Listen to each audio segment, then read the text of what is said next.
In a world governed by natural laws, there lay a figure sprawled on the ground, his face pressed against the earth. It was a boy who had been abandoned and left to fend for himself. Two imposing figures, victims of the boy's pilfering, had apprehended him with an unyielding grip. Their retribution knew no bounds as they subjected him to a merciless thrashing in their relentless pursuit of justice. It was because he had failed as a thief, and he knew that he might soon meet his end under their relentless assault. As they continued to beat him without pause, he couldn't help but ponder the unfairness of the world. Why would a young boy resort to stealing unless he was desperate or hungry? Meanwhile, privileged nobles revealed the luxuries bestowed upon them by birthright. He didn't plead for himself, as he doubted these nobles would ever understand his dire circumstances. The barrage of shouts and physical assaults persisted, with their taunts labeling him a filthy peasant. One of them picked up a stone and hurled it at the boy, telling him to die. Death seemed inevitable, and a deep-seated resentment for the injustice smoldered within him. Tired of losing and weary of running away, his determination blazed forth. Unbeknownst to him, a magic circle began to coalesce around him, its sparks awakening his latent magical abilities. The noblemen stood in astonishment, wondering how this boy could wield magic. They accused him of being from a cursed bloodline, commoners who had suddenly gained magical powers. It was as if they thought he was Voldemort's cousin or something. Amidst their incredulity, instincts took over, and the boy got up and fled without a clear destination in mind. He knew that if he got caught again, it would mean certain death. Time passed, one harsh day blending into another, and he managed to barely survive. In a secluded alley, his vision blurred and consciousness dimmed. The ember of his life flickered out as he embraced the darkness. Unexpectedly, a voice pierced the silence. An enigmatic figure, a man, extended an offer to the frostbitten and malnourished boy. It was an offer to either embrace the life of a killer or meet his end. The boy, not fully comprehending what the man meant by killer, clung to this lifeline with desperation, choosing survival above all else. A name was sought, and the man claimed him as his own. 10 years passed, and the present day revealed Eris, Wilzard, a denizen of shadows and a practitioner of sorcery. Following orders and assassinating complete strangers had become his way of life, thanks to the old man who had given him this path. In the heart of Parakinos, a city steeped in darkness and emblematic of humanity's darkest desires, this shadowy guild of sorcerers ensured public compliance. Ours assignment was to eliminate Gregory Scanner, a 2-star noble deeply entangled in the illegal slave trade. Transformed into an assassin known as Kristen the Nighthawk, Eris cornered his prey. Yet Gregory's snares proved insidious, drawing Eris into a well-planned ambush. Unfazed, Eris invoked an enchantment akin to steel, deflecting the onslaught of bullets with ease. He didn't require flashy magic to eliminate humans, as a simple 9mm pistol proved more than sufficient to extinguish Gregory's life. After Gregory's demise, he commented on the futility of such traps against him, a testament to his survival in the underworld for the past 10 years. A loud gunshot echoes, marking the end of a mission. Eris stands before the lifeless body of his target, the task now successfully accomplished. Suddenly, a fellow guild member of sorcerers known as Sage or Buffalo bursts into the room through a window. His voice raised in alarm as he shouts that backup has arrived. Eris can't help but wonder how this guy became an assassin, considering they are supposed to be silent. Unperturbed, Eris swiftly eliminates the man who had been sneaking up on Sage with a knife. He casually mentions that there is no need for backup to avoid unnecessary trouble. Taking Sage with him, Eris leaves the scene. Parakinos has earned the name of the Nightless City, where bustling crowds thrive regardless of the hour. It is a place where anyone can make a living, as race, nationality, age, or gender doesn't matter. Sage and Eris navigate the city's rooftops, and Sage inquires about Eris's choice to use a gun rather than magic to dispatch their foes, considering magic's potential ease. Eris acknowledges the utility of magic, but highlights its downsides. He explains that using magic leaves behind a trace, like a distinct imprint of the user. For an assassin like Eris, minimizing traces is crucial. He further notes that modern assassins have moved beyond relying solely on magic, hinting at more advanced methods. Why use magic when you can show your enemies the power of an Act 47? Coincidentally, the very advanced research Eris speaks of manifests before them, a swarm of cutting-edge autonomous tracking devices designed like birds. Their conversation is abruptly halted as the devices bear down on them. Sage, not one for excessive thinking, employs his magical prowess, firing a burning bullet at the devices. Although impressed, Arus observes that the swarm evades Sad's attack. Sad's remarkable magical abilities are fitting given his young age when he joined the guild. Arus deduces that the trackers can sense their magical energy, rendering magical attacks futile. He swiftly devises a strategy to exploit this sensitivity, executing his plan. Arus fires 8 bullets. The first 2 are infused with magical energy, guiding the swarm precisely where he wants. The remaining shots are straightforward, aimed at obliterating the targets. Sag watches in awe as all 6 devices are eliminated with graceful precision that makes a compelling case for using regular firearms. Arus makes his way to the adventurer's tavern known as Yggdrasil, a popular spot among guild members. Inside, he finds his adoptive father, Genos Wilzard, having a cheerful time with his drink. Genos calls Arus R and praises him for doing an excellent job out there. Genos goes on to mention that Arus has been in top form lately, affectionately referring to him as a kiddo. However, Arus, with a disappointed expression, points out that Genos is already quite drunk. As Arus looks at his father, he reflects on the fact that this drunkard is legally his father. Genos works as a liaison for the organization, serving as the link between them and the government. He used to work as an assassin under the alias the Golden Lion, but left the field to be assigned to Arus' organization. Genos engages Arus in a conversation about his years in the field, asking if he remembers how many people he has killed. Arus admits that he doesn't know. He lost track a long time ago. Genos mentions that Arus has taken down quite a few, including nobles, royals, mages, and holy knights, over the past 10 years. Arus, eager to get to the point, asks when the next job is. Genos chuckles and reveals that he's thinking of not taking on any jobs for a while. Instead, he wants Arus to go to school. Arus is taken aback by this unexpected request and questions if Genos is already drunk. Genos explains his reasoning behind this decision, emphasizing that becoming a licensed sorcerer would enhance Arus' credibility and standing with noble companies.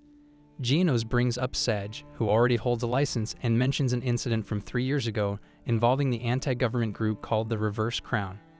After that incident, Reverse Crown was targeted, and their numbers were reduced one by one. The consequences of that event have made jobs scarcer due to lingering animosity and a drive for peace. With dwindling opportunities, an unlicensed sorcerer like Arus would struggle to secure employment. Despite Arus' resistance, Genos reminds him that this is an order from him, and guild orders are absolute. Eventually, Arus concedes. Their father-son moment is disrupted by a drunken man in the tavern. When the servant tries to intervene, the intoxicated man reacts aggressively, causing a disturbance by striking the plate held by the waitress. The man complains of being treated poorly as a commoner. Arus, understanding the man's frustration but deeming his actions unacceptable, taps into his magic. He empowers his arm to knock the man off balance and swiftly subdues him. With the commotion settled and Genos' silent approval, Arus finds himself handed a list of potential schools. The servant expresses gratitude for Arus' intervention, and Arus understands his father's concern for his future. However, the idea of attending school leaves him a head hurting. In the bustling heart of Midgard, the grand royal capital, Arus gets ready for another day of school. He dons the uniform his father carefully crafted for him. And it's been 2 whole months since his old man assigned him the task of getting into school. Midgard, you see, is the largest city in the entire country, situated right next to the Black City. So Arus makes his way to the suburbs of this royal capital, heading straight for the Royal Academy of Magic. He chose this school for a couple of key reasons. First, the tuition fees here are much lower compared to other schools. It's a bit funny because this place caters to the wealthy elite, but the taxpayers foot the bill. Second, this academy is conveniently located just a 10-minute journey from his simple apartment in the slums. Lucky for Arus, he doesn't have to worry about those pesky magical student loans. Now, these reasons have surely grabbed the interest of many other future students. As Arus carries on his journey, he notices a gathering of people, all looking with amazement at the son of the fancy Louis Buster family. This occasion has drawn the attention of many important names, and in the midst of all these stylish individuals, Arus stands out distinctly. You see, others have fancy medals on their collars, proudly displaying their noble status. But Arus, he doesn't possess any of that flashy bling. His attention then gets pulled to a ruckus nearby. There are 2 nobles in a heated argument. One of them, a 3-star noble, is making fun of a girl with just 1 star to her name. He's acting all high and mighty, saying that 3-star nobles are the cream of the crop, 2 stars are middle class, and 1-star folks are nothing to write home about. The crowd joins in, hurling insults at the poor girl and telling her that she doesn't belong here. In this world, you see, the number of stars you've got determines your social status. Watching all this nastiness unfold, Eris notices the girl shrinking back, trying to disappear. Nearby, he sees another girl who looks really worried. So he goes over and asks what's happening. This girl confides that the one being humiliated is her old friend. She's worried sick about her friend getting picked on by these snobby nobles. The situation goes from bad to worse when that 3-star noble grabs the girl by her hair, insisting that she belongs to him. He acts as if he's just won a major award or something. But Eris isn't going to tolerate this. He makes his way through the crowd, clearly stating that he's got no time for this kind of foolishness. Everyone is left stunned by his courage, especially because Eris doesn't have any stars on him to display. Shock ripples through the onlookers as they bear witness to Eris, a commoner, standing within the revered confines of the Royal Academy. Delik, the arrogant noble, bristles with insult at the audacity of a 1-star noble and a commoner infiltrating the hallowed halls of the institution.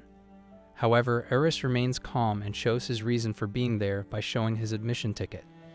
The gathered crowd gasps in unison, their faces turning pale with shock. In his mind, Eris understands their confusion, but he knows that the Royal Academy doesn't judge based on social class. It's one of the rare schools where anyone can take the entry exam. Delik, burning with anger, shouts angrily, demanding to know why a regular person has the audacity to take the important academy's test. He says he's never felt so embarrassed and promises that Eris will come to fear the power of the noble class. Eris stays calm and quietly thinks about how sheltered Delik's life must have been. Delik, overwhelmed by fury, takes out his sword and loudly declares his plan to show that Eris doesn't belong here. Some people in the crowd encourage Delik to get back at Eris, cheering for the noble lord to prove that Eris is an outsider who shouldn't be in their institution. They insult Eris and try to warn him about the danger of pulling out a sword in the middle of a crowd. Unfazed, Eris stands his ground, muttering to himself about his disdain for empty threats devoid of any real intent to harm. With a touch of magic, he reinforces the durability of his admission ticket and effortlessly halts Delik's sword. Delik appears foolish, swinging his blade wildly in an attempt to strike Eris. Eris effortlessly dodges Delik's attacks and puts an end to the futile confrontation with a display of body-strengthening magic, flicking Delik away with a simple finger movement. Delik tumbles to the ground, helpless and in pain, demanding to know what Eris has done. Eris merely thinks to himself that it was a mere snap of his fingers. Still boiling with anger and frustration, Delik admits he can't move. Eris calmly explains his strategy. He's temporarily stopped Delik's ability to keep his balance, but Delik will recover and be able to move again soon. The crowd watches in complete shock as Eris walks away, leaving Delik unable to do anything on the ground. A 1-star noble girl in the crowd starts to realize that Eris is the strongest one here. As the dust settles after this incredible display, Eris confidently moves forward, and everyone stares at him in sheer amazement. Deep down, he knows that he's finally made his way into the Royal Academy. Eris arrives at the assessment area, where a palpable sense of anticipation hangs in the air. The surroundings are vast and impressive, particularly the expansive training grounds. Amidst this spectacle, a girl who had been targeted by Delik approaches Eris with grace, politely requesting a moment of his time. Eris readily obliges, inquiring about how he can be of assistance. Introduced as Rina, she expresses her gratitude for Eris's earlier intervention. As Eris gazes at Rina, an unexpected wave of déjà vu washes over him, briefly prompting him to ponder if their paths have crossed before. However, he swiftly dismisses these doubts as mere overthinking, regaining his composure. Eris reassures Rina that Delik chose to target him because he was an easier target. Just beside Rina, another girl named Rua introduces herself as Rina's old friend and asks Eris if he does not mind telling his name. Eris introduces himself as Eris and notices the 1-star on their dresses and inquires if they're both 1-stars. Rina and Rua openly discuss their concerns about potential mistreatment within the academy, and seeing Eris stand up to Delik has given them courage. A subtle blush colors Rina's cheeks as she looks away and mentions that a commoner taking the exam is quite unusual. Eris asks if being a commoner puts them at a disadvantage during the exam. Rina explains that only a few 1-star nobles have actually passed it. Rua adds that to succeed, they'll need to demonstrate a lot of power. Their conversation is interrupted by a man demanding silence and ordering everyone to assemble at the central square. The man introduces himself as Bubuhara, the proctor of the Academy's entrance exams. Bubuhara assumes his authoritative position and addresses the gathered aspirants. Through his words, he establishes the ethos of the Academy, one based on meritocracy. He removes the possibility of a conventional written examination, emphasizing that the selection hinges entirely upon practical trials. Directing attention towards the stone targets, Bubuhara outlines the criterion: striking the target with magic equals success, failing to do so equals failure. Each participant is granted 3 opportunities. Urus finds himself bewildered by the plain simplicity of the task, but the shocked expressions on the faces of others tell a different story. Some are already complaining that the test is too difficult. Urus realizes that he may have significantly overestimated his peers. With that, the exam begins. Urus watches as other students struggle with their attempts. Setting up a magic circle alone takes them a whole 20 seconds. Urus can't help but compare them to the skilled sorcerers from the underworld he grew up with. Although Rina and Rua offer credible performances, Urus remains unimpressed. Finally, it's Urus's turn in the spotlight. Bubuhara, the stern examiner, glares at Urus with despitefulness, thinking he's not very smart.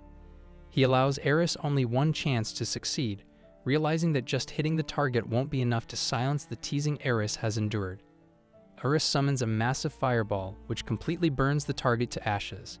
His fire is so powerful that it doesn't leave any marks behind, not even a sign that he used magic.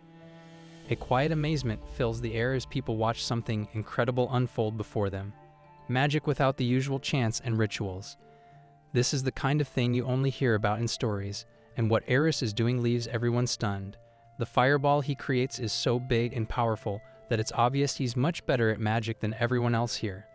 Even Urus is a bit surprised by how shocked everyone is. To him, what he did isn't anything special. He did use a magic circle to do it, but he did it so fast that no one could see it. To the students who aren't as skilled, it looks like he did magic without any special words or symbols. However, Bubuhara, the proctor, is in a rage. His pride is wounded, and he interprets Urus's actions as a personal affront. He suspects trickery but can find no evidence to support his suspicions. Regardless, Urus achieved the required objective, protecting him from reprimand. Bubuhara insists that Urus repeat the feat, this time with a visible activation of the magic circle, and threatens disqualification. Urus, determined and understanding his job as an assassin, knows he has to do what his client wants. He purposely takes his time to make the magic circle, making sure everyone can see how it's made. When the basic circle is ready, he puts all his power into it, changing it into the shape of a big lance. It's so big and amazing that everyone watching is really impressed. Despite Bubuhara's relentless efforts to find flaws, he comes up empty-handed. With no other options, Urus decides to demonstrate his true magical prowess through the invocation of high-level magic. Bubuhara collapses under the strain, confirming Urus's successful passage of the test. In an authoritative tone, he announces, "Examinee number 398, Urus, has passed the test." As Urus moves forward, he spots Delek stepping out, gravitating towards him and condescendingly referring to him as a peasant. Delek smirks, remarking that they finally crossed paths once more. As the first test goes on, the number of people taking the test gets smaller, and there are only 100 left, including Urus. They go into the basement of the academy for the second part of the test. To Urus's surprise, they find a big fighting arena hidden under the fancy building. Bubuhara explains the second test, a sword fighting contest. The participants have to fight using the provided swords. Urus isn't really good with swords, but he's not bothered by it. Bubuhara, however, isn't very nice about it. He throws a sword to Urus, and Urus catches it easily. But Bubuhara doesn't stop there. He says mean things about Urus, calling him a not-so-smart sorcerer and questioning his magic skills. Bubuhara is really harsh. He even says that no regular person can be better than a noble, and he thinks it's really bad if that happens. You can see how much he doesn't like Urus just by looking at his face. Then Bubuhara announces that Delek, who is examinee number 4, and Urus, who is examinee number 398, have to fight each other. Bubuhara looks very pleased, thinking that Urus will be made to look like a fake by Delek and everyone will see it. Delek, who's always so full of himself, can't wait for another chance to fight Urus. But Eris notices something fishy. It seems like Diluc has a special connection with the examiner. Eris had heard that some students got into the academy by doing shady stuff like bribing. When the fight begins, Diluc comes charging at Eris, clearly wanting to win. Even though the swords they're using don't have real sharp blades, they're still heavy and can hurt. Eris knows that one wrong move could be a big problem. With his sword in hand, Eris faces the challenge without fear. He quickly dodges Diluc's attack, but then Erus's sword breaks and he realizes that the hit wasn't strong enough to do that. It seems like Buhara gave him a bad sword on purpose. It's pretty mean to do that to a 15-year-old kid. Diluc says he's been training with swords for many years since he was a kid. He's very confident that he can beat Eris. Eris agrees that Diluc is good with swords, but points out that fancy techniques from books don't always work in a real fight. Things get more intense as Diluc charges forward, trying to land a strong hit, but Eris stays cool and manages to stop Diluc's attack without any trouble, even making Diluc drop his sword. The fight ends with Eris's broken sword right at Diluc's neck. Eris clearly won. He walks away, leaving Diluc feeling embarrassed. Buhara is really mad because his plan to make Eris look bad failed. Eris wonders if this victory will be enough for him to pass the test. The entrance exam has concluded, and it's been 5 hours since then. Within the conference room of the Royal Academy of Magic, an intense debate is unfolding, going with clashing perspectives. The pivotal question at hand is Erus's suitability for admission. In the middle of the discussion, everyone agrees on one thing. Eris is definitely an interesting choice. On one hand, magic teacher Lyra thinks Arus has a lot of hidden talent and passionately supports his admission, thinking he can bring something fresh to the academy. On the other hand, Buhara feels hurt and strongly disagrees with letting a regular person in, worried it might harm the school's reputation. People who like to keep things the way they are on the side of Buhara. Lyra notices that this situation might actually benefit the people who want to keep things traditional, especially because there are rumors about bribery going around. As the argument goes on without a clear decision, the headmaster of the Royal Academy, named Duke, steps in and follows the rules. They suggest a final vote, and whatever most people agree on will determine if Eris gets in or not. With 4 voices in favor of admitting Eris and 5 voices opposing it, the debate reaches a critical impasse. In a final, desperate plea, Lyra turns to Headmaster Duke, urging him to use his influential voice as the ultimate decision-maker. Duke, a renowned figure within the Holy Knights, wields a vast reservoir of respect and influence that extends across the globe. But when Duke looks at the name Wilzard, a rush of memories fills his thoughts. These memories bring back a time when he and Genos Wilzard were rivals in the Holy Knights. Genos Wilzard did some amazing things that were like stories from myths. He once fought off a whole group of 100 sorcerers by himself and even defeated huge dragons with just one powerful attack. Genos had so many accomplishments that it felt like you couldn't even count them all. But then, one day, he disappeared without a trace, and all that remained were rumors. People whispered that the government had ordered him to work in the secretive underworld of Parakinos. It's a mysterious and shadowy place. But Genos and Duke were old acquaintances. Thinking about this connection, Duke makes his decision. Arus will be allowed into the academy. On the other hand, a secret club for select members, Genos celebrates his son's success with great happiness, raising a glass and cheer. Mariana, who used to be an assassin for the guild and now works as a spy, also shares in this surprise. It's really strange to see someone like Nighthawk, who was used to a life of action, now becoming a student in a school. Mariana, known as the Leopardess, acted like a mother to Eris when he was growing up. She even taught him the basics of magic. Together, they looked at how things had changed. They went from a life on the streets that had no rules and a lot of chaos to a more peaceful and orderly life. This change was mostly because of a group called the Guild. The Guild was backed by the government, and they were responsible for keeping things in order and stopping crimes in the city, especially when there were strict laws to follow. But as they enjoy the peaceful moment, a sudden loud bang shakes them. The Bruno family, a local gang with sinister intentions, forces their way into the club. They declare that the club now belongs to the Bruno family, as they know it has money. They order everyone to behave themselves and put everything in bags. Eris quickly changes into his Nighthawk outfit and gets ready to face the intruders. Even though Genos offers to help, Eris declines, thinking he can handle these small-time enemies on his own. Emerging through the window with a sense of urgency, Eris stands before the gang, poised for confrontation. The members of this criminal outfit, oblivious to Arus's true identity, seem unaware of the formidable foe before them and hastily prepare to engage him in combat. One particularly audacious member takes a sofa and hurls it at Eris, but his agile reflexes easily allow him to sidestep the incoming furniture. Another gang member, armed with knives, descends with impressive force, their landing causing the blades to gouge the floor. Eris astutely observes that these adversaries possess an unusual level of strength for ordinary civilians. He speculates that their enhanced combat abilities may be attributed to the drugs they've ingested, realizing that these stimulants not only distort their minds but also bolster their physical prowess. Despite their drug-induced bravado, Eris recognizes that these individuals lack the finesse and skill required to pose a genuine threat. Taking swift action, Eris seizes a nearby wine bottle and delivers a decisive strike to one of the gang members, incapacitating them with ease. The gang members, confronted by Eris's astonishing strength, experience a palpable shift from overconfidence to fear as they begin to grasp the true identity of this masked vigilant known as the Nighthawk. The gang's leader, attempting to bolster their fighting morale, reminds them of the powers they've been granted, emphasizing that they cannot afford to lose. Eris, however, notes the word granted and begins to suspect the involvement of a shadowy organization behind this operation. The leader urges his comrades to encircle Eris, emphasizing his vulnerability as a lone target. With unflinching determination, he charges at Eris, but in an instant, Eris leaps away and vanishes from sight, leaving his assailants bewildered and disoriented. Simultaneously, Eris discerns that while these gang members possess a semblance of magical ability, their proficiency is sorely lacking.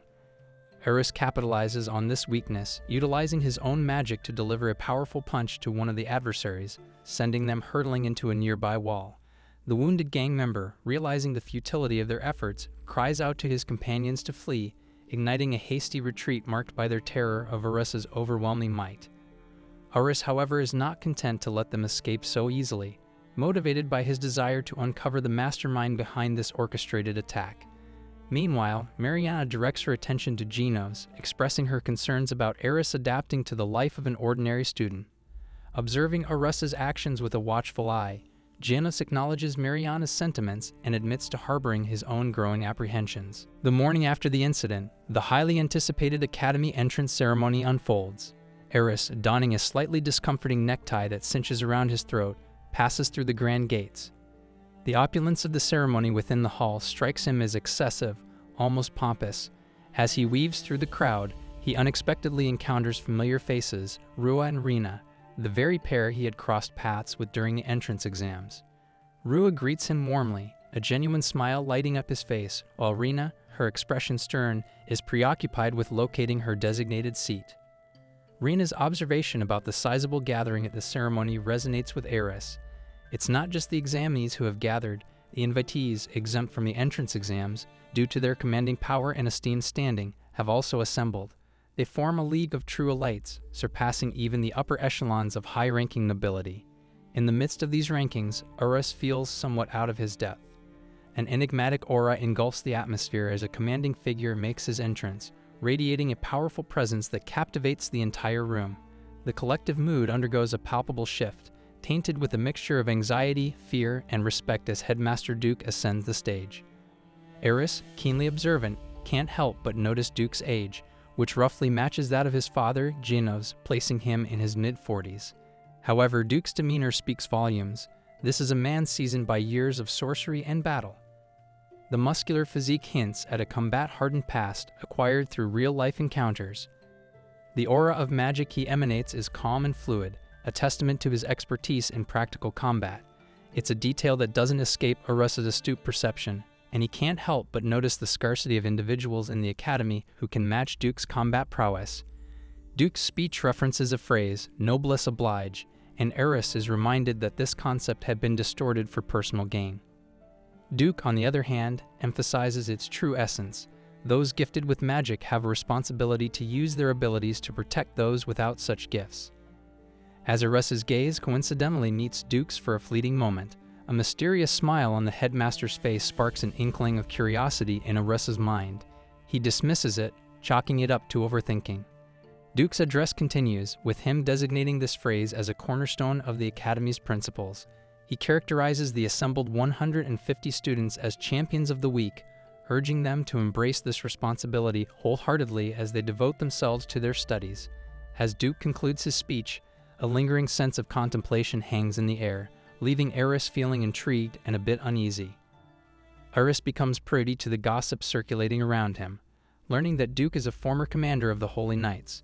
This revelation aligns with Duke's imposing presence and the Guild's reputation as an organization tasked with handling tasks too unscrupulous for others. As the ceremony draws to a close, students disperse to their respective classes. Eris finds himself assigned to the same class as Rua and Rina. Before they can engage in much conversation, the teacher, Liera, strides in, commanding everyone's attention. It's time for introductions. In Liera's presence, Eris experiences a newfound sense of relief. Her demeanor stands in stark contrast to the likes of Bubuhara. Liera unveils the Academy's school point system integrated into their ID cards, a quantification of their academic achievements. Eris receives his ID card and notices he is ranked as an F. Placed in Class E, Rina and Ruo receive their ID cards as well and realize that all three of them are assigned to the same class. Ruo remarks, "Maybe we're meant to be together." Eris can't help but wonder why he keeps bumping into these two girls since his first day here. Liera underscores the significance of the school point system by declaring that henceforth all students will be competing with their SP, school points, on the line. This announcement adds an extra layer of intensity to the academic journey that lies ahead. Initially, the students react with surprise and worry. This prompts Liera to rephrase her statement, aiming to clarify that the school point system doesn't require them to fight among themselves. Instead, their progress within the Academy will depend on their SP. She explains further, noting that those with higher SP will enjoy special privileges. With these criteria in place, Eris thinks to himself that this system suits him quite well. However, he hopes that the nobles won't receive preferential treatment. Eris appreciates this system because it seems like a good fit for him, but he also wishes that nobles won't be given special treatment. As Eris settles into his life as a student, he feels like he's adapting well and is quite content. He attends daytime lessons and smoothly transitions into his role as the Nighthawk on the streets of Perikinos. However, trouble starts brewing in the city after the incident with the Bruno family gang. The discovery of a powerful drug called DD, which significantly enhances combat abilities, gains a terrible reputation as one of history's most dangerous drugs. Eris doesn't really have much to complain about when it comes to his daily routine, except for one thing: these boring lessons. He has to sit through Bubuhara's lectures, which are so boring that they almost make him fall asleep. The stuff they learn isn't very challenging, and it's pretty obvious that Bubuhara doesn't really care about teaching. Bubuhara, who still holds a grudge against Eris, sees a chance to embarrass him during one of these lectures. He challenges Eris to solve a tough question.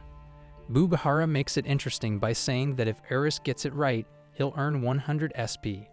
But if he gets it wrong, he'll lose the same amount, and that would mean failing the semester.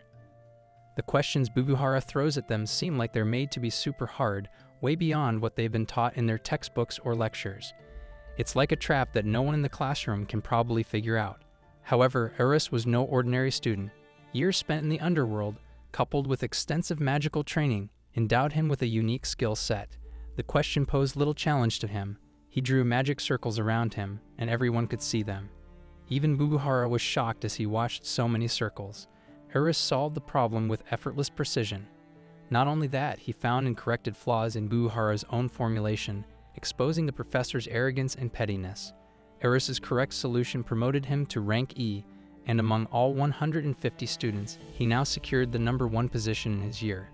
But his new status also brought some difficulties. Other students didn't like it. They looked at him with dislike. They were not happy that someone like him, who wasn't from a noble family, had surpassed them. Lunchtime arrives at the academy and Eris heads to the bustling underground cafeteria. He can't help but remark on the substantial portion sizes of the meals served here, finding it a bit extravagant. As he navigates the cafeteria, Eris can't help but notice the generally unfriendly atmosphere. Many students shoot him with judgmental looks, but he shrugs it off as he never really had the intention of making friends in the first place. Suddenly, amidst the sea of unfriendly faces, Eris finds himself joined by unexpected company as Rua and Rina confidently stride over and take seats at his table, not bothering with an invitation. Eris, always one for playful banter, teases Rina about her heaping plate of spaghetti. She retorts by claiming that using her brilliant brain consumes a substantial amount of energy, a defense that doesn't entirely convince Eris. A vague sense of familiarity about Rina tugs at the back of his mind, but the memory remains frustratingly out of reach. Eris keenly feels the cold, jealous glares from his male peers who are envious of his company. Rua, undeterred by Eris's evasiveness, inquires about his magical prowess and playfully suggests that their placement in the same class must be destiny. Rina, on the other hand, dives straight into the matter, revealing their intention to form a party for questing purposes and extending an invitation for Eris to join them. His confusion deepens, but Rina goes on to explain that completing challenging quests can yield substantial rewards in the form of SP credits, an appealing prospect for Eris, who has his sights set on an easy path to graduation. As Rina shows Eris the list of available quests, the options range from hunting monsters to capturing criminals. Eris, however, attempts to dissuade them, offering a stern warning about the dangers these quests entail. He cautions that attempting such feats could be akin to suicide for them, pointing out their lack of self-awareness and preparedness.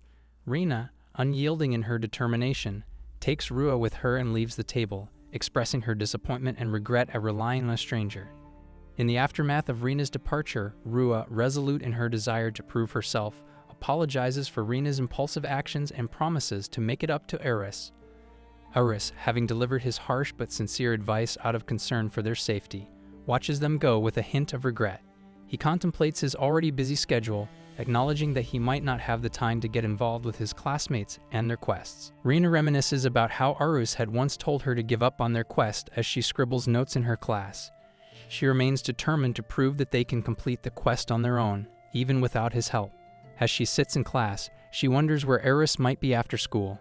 Meanwhile, Eris finds himself in the midst of a high-stakes poker game, entering the endgame. With a sly smile, he reveals his hand, displaying a royal flush that secures his victory. This unexpected turn of events infuriates his opponent, known as the Poker King, who throws a tantrum that draws the attention of everyone in the room. In an effort to avoid further notice, Eris decides to leave the match, preserving his cover. Eris starts thinking about using the money he won in poker to pay for his school fees. Just as he's considering this, he runs into his co-worker, Sage, who praises him for always doing a good job. Sage then tells Eris about their job for the day, which involves some new drugs that are causing problems in Parakinos. Their task is to watch from above and wait until they have proof of a drug deal before taking action. While they're watching, a group of people in suits approach the person they're keeping an eye on, getting ready for the drug exchange. Eris decides to step in and disrupt their meeting to catch the person they're after. The target, in a moment of desperation, throws a briefcase into the air, and it starts to catch fire. Eris quickly figures out that it's a case designed to destroy evidence if things go wrong. He thinks fast and shoots the case with an icicle bullet, freezing the fire. Eris tells Sage to check what's inside the case, and the target, really mad now, starts setting up a magic circle to attack.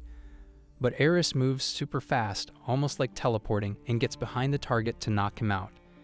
The other criminals who were part of the drug deal see how skilled Eris is and decide it's best to run away, instead of using guns and making a big scene.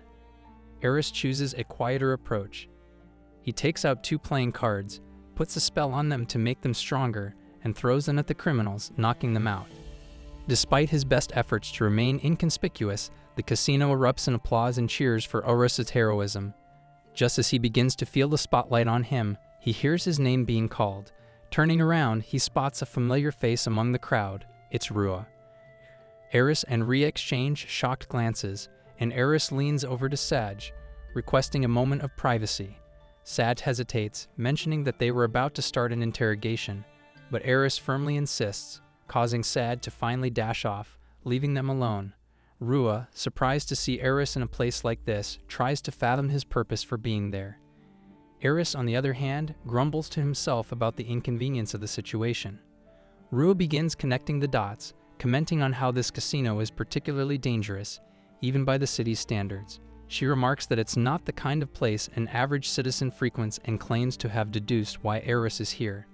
In this split moment, Eris finds himself at a crossroads. He can't afford to let anyone discover his association with the guild. Just as he gathers the resolve to take action, Rua misunderstands and assumes he's on an escort quest. A visible sense of relief washes over Eris, and he plays along with the misunderstanding. Eris then realizes the stark contrast between his current attire and what he wears when working for the guild, making it nearly impossible to trace him back to it. He leads Rua on about how she was right in assuming he was on an escort mission. Rua praises Eris for securing such a quest, acknowledging that the acceptance rate for those missions is notoriously low. She probes him about how he managed to get accepted, but Eris skillfully evades the question, simply attributing it to luck. Saj, Rua, and Eris sit at the bar, engaging in conversation. Saj teases Eris for being a smooth operator, mistakenly interpreting the situation.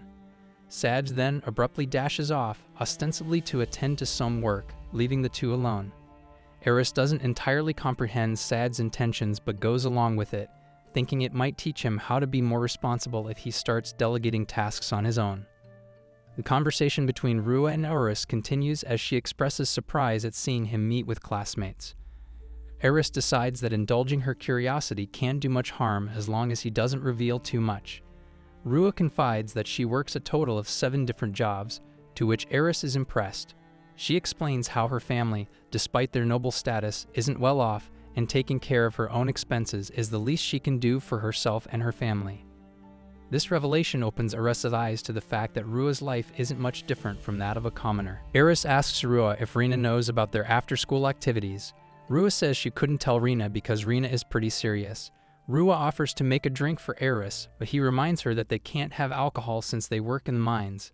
Instead, he asks for a cup of warm milk, and Rua quickly makes it for him. She starts asking him about his life, but Eris avoids the question and says the warm milk is really good, asking for another cup. Rua wonders if Eris is changing the subject on purpose and playfully teases him about it. After school, Eris climbs to the rooftop, his curiosity mounting with each step as he follows the mysterious note's instructions.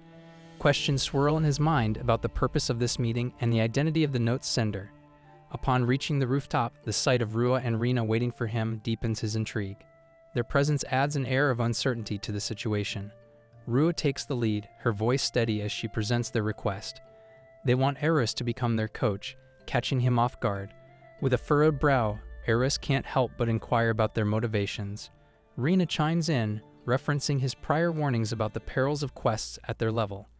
They see potential in his guidance, a way to prepare themselves for the challenges ahead.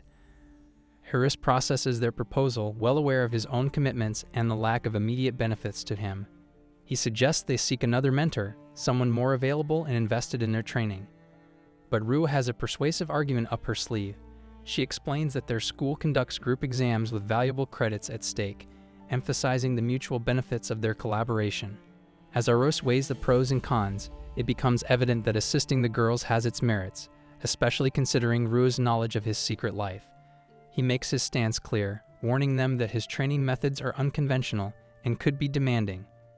However, their determination remains unshaken. In a surprising turn of events, Eris decides to demonstrate his unique approach to training. Without warning, he kisses Rua, leaving both girls astonished. Shockwaves of surprise ripple through their expressions, and Eris swiftly moves to clarify the purpose of this unusual act. He explains that the kiss is a conduit for sharing his magical energy with Rua, a crucial step in their training journey. Rua grapples with this sudden infusion of magical power, her initial unease giving way to a growing sense of empowerment. Eris further delves into the concept of mana transference, recounting his own experience with it at a tender age under Mariana's guidance. Meanwhile, Rina, skeptical and quick to judge, accuses Eris of using training as an excuse for an intimate gesture. She storms off, attempting to convince Rua to follow her lead. However, Rua, having felt a fraction of Eris' power, opts to stay behind and encourage Rina to reconsider. Eris can't help but wonder how their training journey will unfold, particularly given Rina's reservations.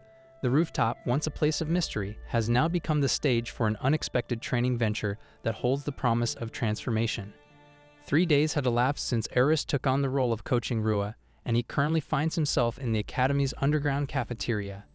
It's a place filled with the buzz of students' casual conversations, sharing tales of their day-to-day lives.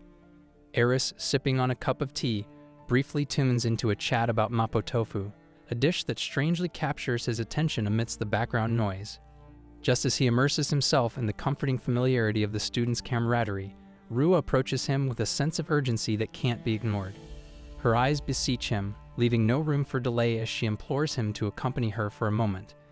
Eris, momentarily preoccupied with his own musings, responds with gentle politeness, explaining that he's currently occupied. However, the urgency in Rua's demeanor doesn't waver, and she swiftly guides Eris into a nearby bathroom stall, an unexpected turn of events that leaves him slightly bewildered. Inside the confines of the stall, an unspoken tension lingers in the air. Rua leans in and kisses Eris with a passion that catches him by surprise. As their lips part, her eyes reveal a vulnerability beneath her exterior bravado. She confesses her dire need for mana, a plea that resonates with urgency. Eris, the experienced mentor, takes a moment to calm her, offering reassurance that her condition is manageable. Eris explains that Rua is experiencing a form of mana starvation, a result of her magical circuits being forcibly expanded by an influx of magical energy. Her innate thirst for more mana becomes apparent as her circuits yearn to be replenished. While he provides this comforting guidance, Eris reflects on the possibility that he might have underestimated Rua's magical capacity. He contemplates whether he inadvertently shared more magical energy with her than he initially anticipated. Despite Eris's attempt to pause the mana transference, Rua remains resolute in her need, her desire for mana unwavering. Meanwhile, just beyond the bathroom stall, two inquisitive students grow curious. They'd noticed a girl entering the boys' restroom, sparking their interest and prompting them to investigate. Quick thinking is essential, and Eris casts an enhancement spell on the stall's door, ensuring that when the students open it, they will find it devoid of occupants.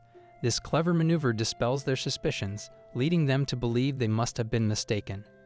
As Rua persists with her mana absorption, Eris contemplates the unfolding scenario. He ponders how their coaching sessions will continue to evolve, recognizing that this magical journey of growth and discovery is far from over, with many more surprises likely to come their way. Over at Rina's residence, she's seen training with unwavering dedication and restless determination. She conjures a fireball and expertly aims it at the target, impressed by her own progress.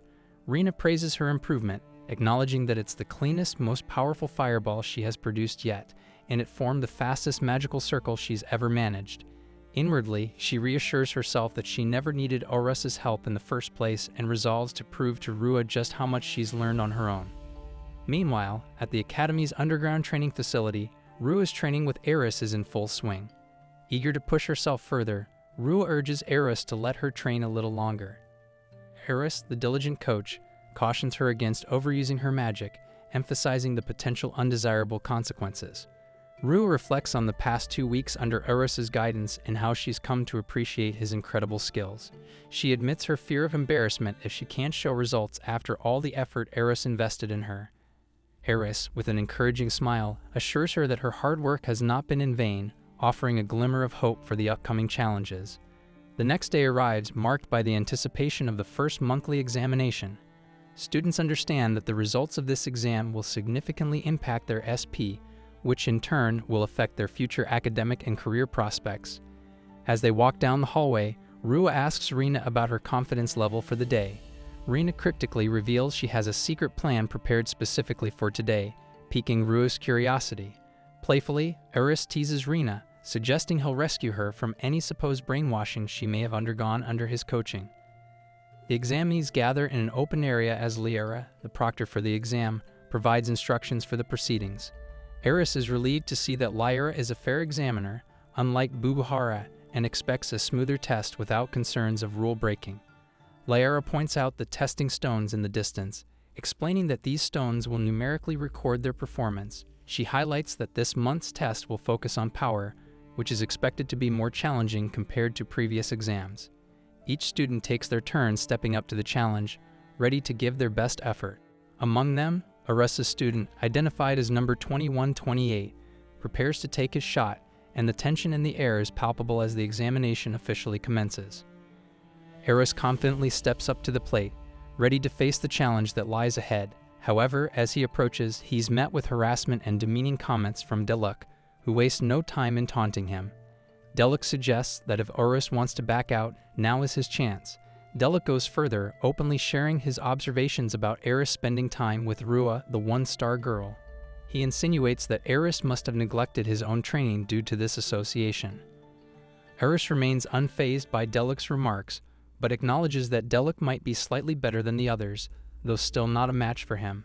As Eris contemplates his classmates' abilities, he realizes that they all seem to fall within a range of 5 to 25 points. When it's Delic's turn, he steps up to the plate and impresses everyone by scoring 23 points. Delic takes this opportunity to gloat and emphasize his supposed superiority over Eris. Eris acknowledges that Delic is just a tad better than the rest. As Eris prepares for his own turn, he ponders the fine line he must tread. He knows that he shouldn't stand out too much, aiming to score just under the 20-point mark. However, he also realizes the risk of being too cautious and potentially failing, which could lead to expulsion.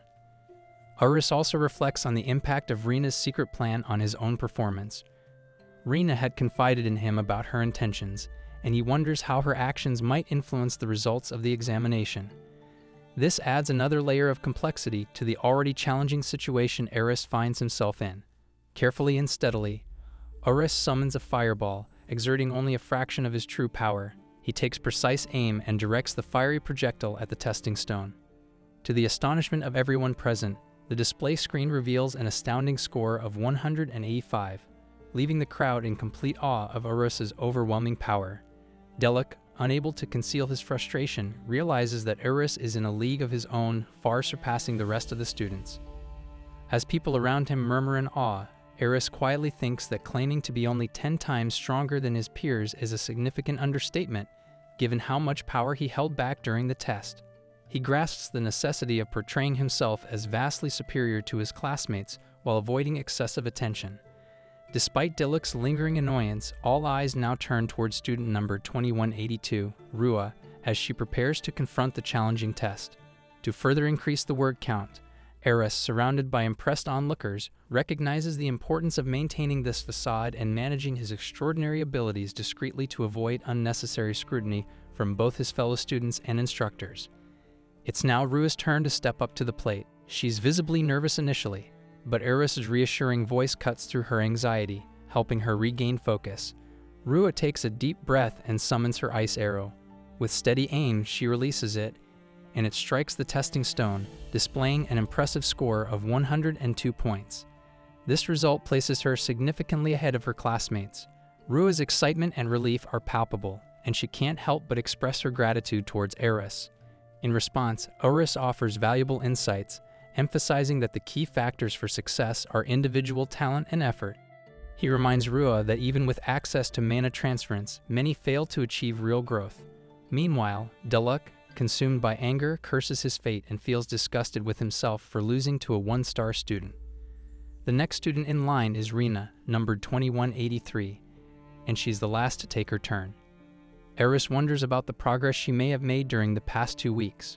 Rina proceeds to summon her magic circle and cast her burning bullet attack, explaining her strategy of adding an extra power boost to her fireball spell to create the burning bullet. She believes that this new attack will establish her dominance over her fellow mage friend. However, when her attack strikes the testing stone, it displays a disappointing score of just 32 points. Rina can't believe her eyes, her confidence is shattered, and she sinks to her knees, overwhelmed by her own high expectations. Reflecting on their initial days at the academy, both Rua and Rina were on a similar level, with Rua slightly ahead. However, after 2 weeks of training with Eris, the gap between them has significantly widened, with Rua's magical prowess now 3 times greater than Rina's. Eris deduces that Rina's failure results from a combination of her technique and mana capacity, both of which are currently lacking. He observes that Rina hasn't yet reached the level where she can handle intermediate magic, and he believes that she pushed herself too hard while overestimating her own abilities. Seeing Rina's dejected state, Rua approaches her in an attempt to provide comfort and encourages her to accept Eris's coaching. Rua attributes her own success to Eris's guidance and hopes to persuade Rina to join their training. However, Rina declines the invitation rather harshly, even giving Rua a scolding slap on the wrist. She expresses her frustration, warning Rua not to become too complacent just because she's made some progress. Rina is determined to become stronger in her own way. The other students witness this tense exchange, and Urus can't help but anticipate potential future problems arising from the newfound rivalry between the two friends. Their teacher takes a moment to praise everyone for their hard work and dedication during the exam. She encourages them with constructive criticism, highlighting areas where they can improve for the next round. Her words resonate with the students, giving them a renewed sense of determination and boosting their spirits. After the pep talk, she proceeds to announce the highly anticipated exam results one by one, with each student's name called out along with their ranks. The atmosphere becomes charged with a mix of excitement and anxiety as they eagerly await their turn to hear how they performed. At the top of the rankings stands Urus Wilzard, a shining example of success with his impressive 1,000 SP points. He now holds the 150th position in the class and reached the coveted D level. While some students might feel envious, they can't deny Urus's remarkable achievements. Urus takes a moment to look back on his journey and sets his sights on future accomplishments, determined to reach even greater heights. Next up is Rua, who secured the second position in her year, earning a respectable 350 points. Her overall rank is an impressive 18th out of 150 students, maintaining her E ranking. Rua's achievement garners admiration from her fellow students, serving as a powerful motivator for her future endeavors. The spotlight then shifts to Rina, who secures the fourth position in the class with 200 points.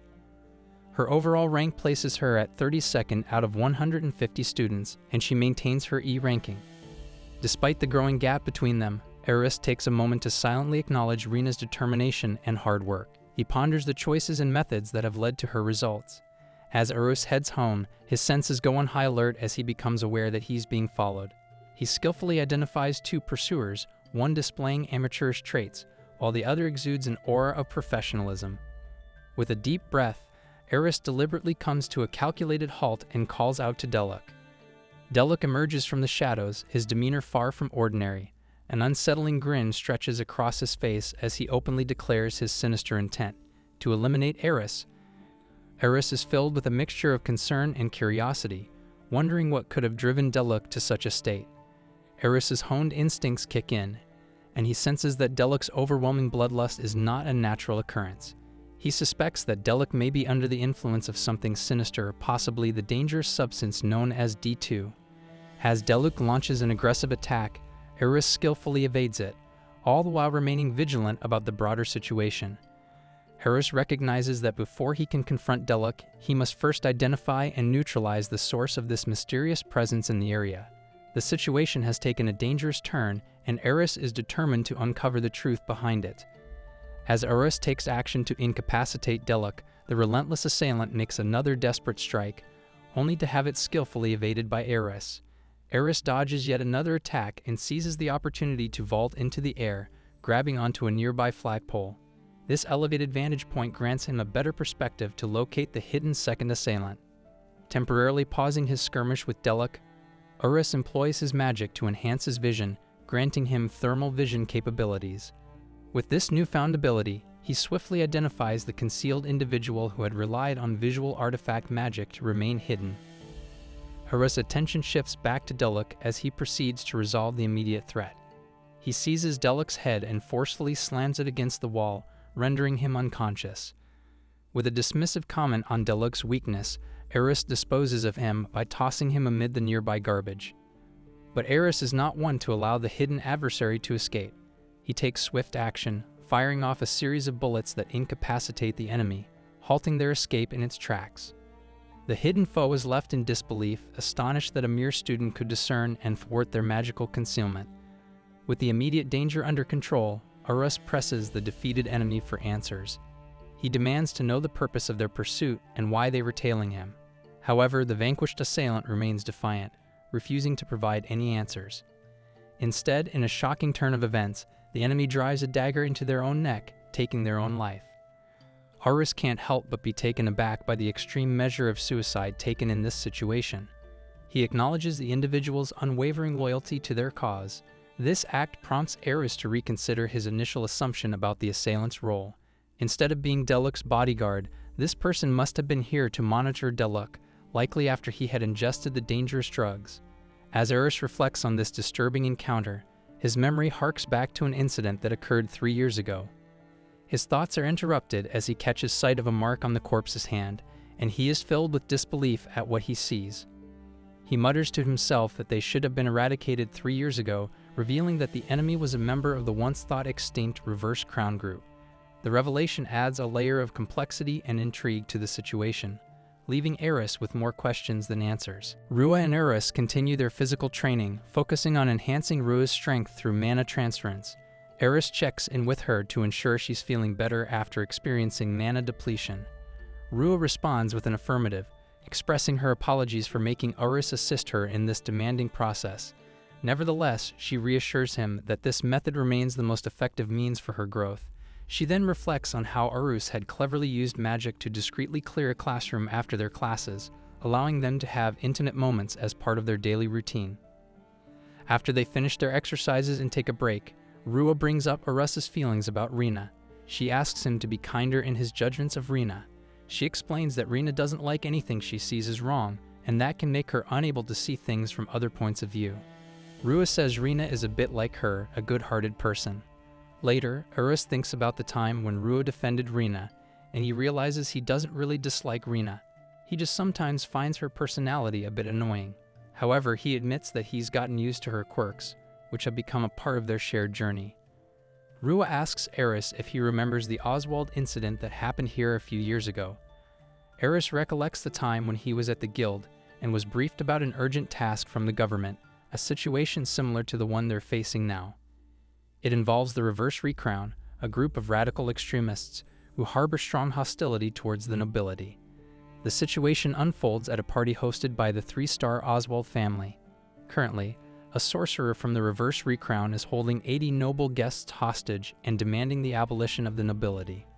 Sag and Eris figure out that the government won't ever agree to what the Reverse Recrown wants, so they decide to handle things themselves. When they get to the place where everything's happening, they see the Reverse Recrown people shouting about getting rid of the rich folks and punishing anyone who's been mean to the weak ones. It's really sad because 80 folks were taken as hostages, and a terrible 70 of them got hurt. Then Rua tells Eris that Rina was one of the people who got hurt in the Oswald thing. This makes Eris realize why Rina looked familiar. He thinks maybe he met her 3 years back. Eris thinks the person who saved her that day is the reason she's working so hard to get stronger on her own.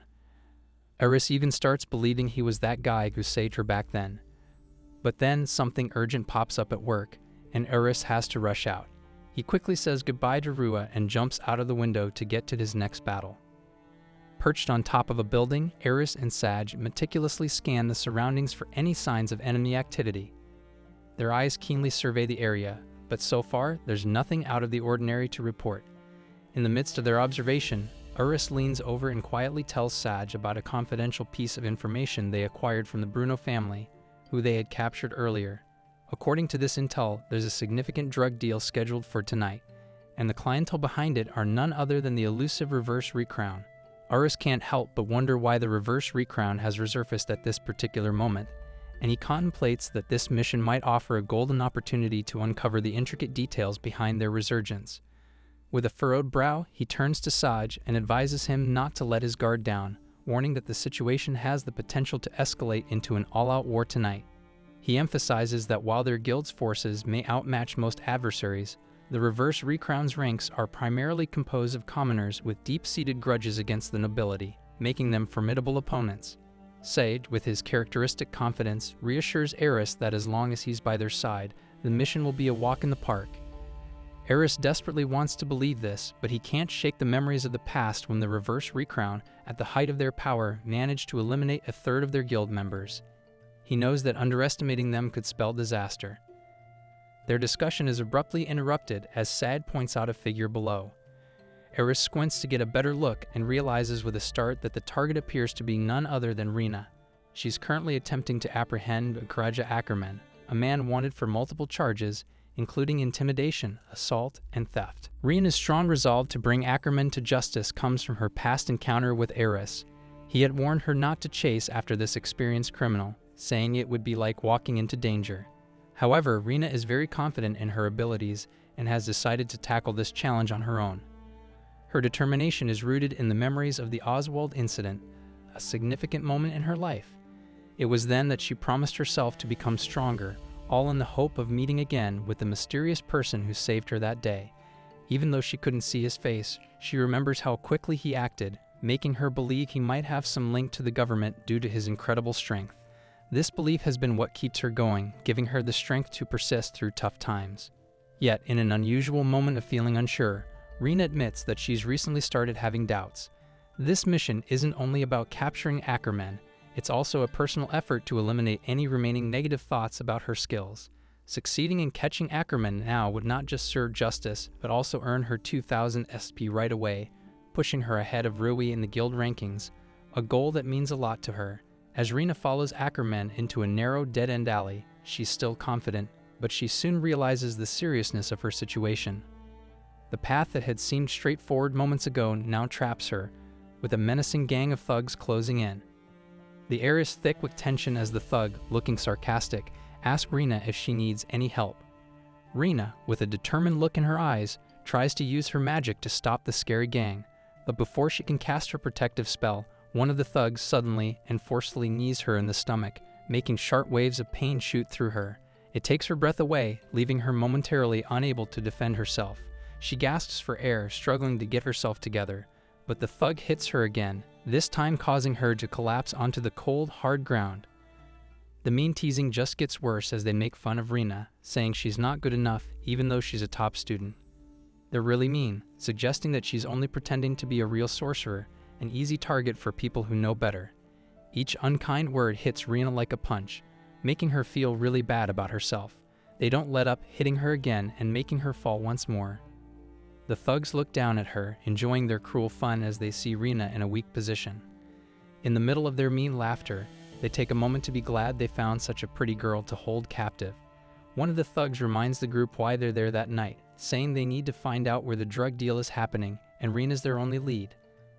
The thug who hurt Rina earlier smirks in a mean way and tells the others to be mean to her while they wait. Suddenly, everything goes crazy as one of the thugs near Rina bursts into flames. Panic spreads among the group as they look all around, trying to figure out where this unexpected attack is coming from, but they can't find anything. More of the thugs get caught in the fiery mess, and they get even more scared. Then, in a big and surprising moment, Enrolls shows up with a pistol in his hand, but before they can blink, he disappears, leaving the confused thugs wondering where he went. When they look up again, they see Enrolls sitting on top of a nearby container, holding Rina safe and sound. The thugs, still really scared, demand to know who he is, while Enrolls watches them from up high. The thugs ask Enrolls, "Who the hell are you?" as he displays remarkable courage by challenging the Bruno family. Rina, injured, inquires about Enrolls' identity. Enrolls casually replies that he's just a student on a quest from the academy, nothing special. He suspects Rina might have seen him as the Nighthawk 3 years ago. Enrolls observes that there are a total of 11 enemies, 3 of whom are magic users. Enrolls swiftly retrieves his gun, expertly taking aim and firing at one of the thugs with precision. He mentally formulates a strategy for handling the remaining adversaries. In a flash, he activates Durability Enhancement and the School of Enhancement, propelling himself into the air. Rina watches in astonishment as Enrolls ascends, defying gravity. The bewildered thugs exchange confused glances, unsure of who this airborne intruder could be. Enrolls seizes the opportunity to confidently address their boss, stating that they won't be able to harm him while he's soaring above them. As Enrolls hovers above, one of the observant thugs takes note of his distinctive black coat and comments on it. This prompts another thug to inquire if he recognizes Enrolls, and it suddenly dawns on him. Enrolls is none other than the Nighthawk, the legendary assassin. Enrolls, now identified, eliminates another thug who had recognized him even without his mask, swiftly dealing with the threat. Having dispatched all the thugs, Enrolls lands gracefully on the ground, stating that it was just the workout he needed. Rina, who has been observing his incredible abilities, finally gathers the courage to ask him who he is, well aware that what she's witnessed is far from normal. Enrolls ponders his response, realizing that revealing his true identity isn't a straightforward matter. He decides to keep quiet about saving Rina's life during the Oswald incident 3 years ago. He understands that Rina has a peculiar fascination with the underworld, and it's not conducive to her future. Her involvement with it could lead to dire consequences. Rina begins to wonder if they have crossed paths before, but suddenly, Enrolls pulls her away swiftly. The surrounding containers topple and crash as they move, and Rina watches in wide-eyed amazement. A mysterious boy appears, sporting a smirk as he observes Enrolls evading the attack. He confidently readies himself for combat, remarking that Eris seems worth killing. Eris thinks the involvement of the reverse crown in this unfolding situation. The boy asks Eris who he is, as his moves are not normal. Eris orders Rina to leave the area, but Rina insists that she can fight too. She questions why Eris is stopping her, to which he responds that, no matter how you look at it, this isn't the kind of opponent Rina can handle. Eris senses a strength far greater than all those other thugs combined, and he has no doubt that this boy is a lot stronger than all of them. Eris thinks that this guy is definitely a high-ranking sorcerer, even within Reverse Recrown's ranks. Suddenly, Said appears and asks Eris what happened. He heard some kind of crazy sound from over here. Eris asks Saj to take Rina and run from there. Eris looks into Rina's eyes as she appears sad and asks her if she understands. Saj holds Rina and flies away from there. Meanwhile, the boy tells Eris to relax as he has no interest in small fry.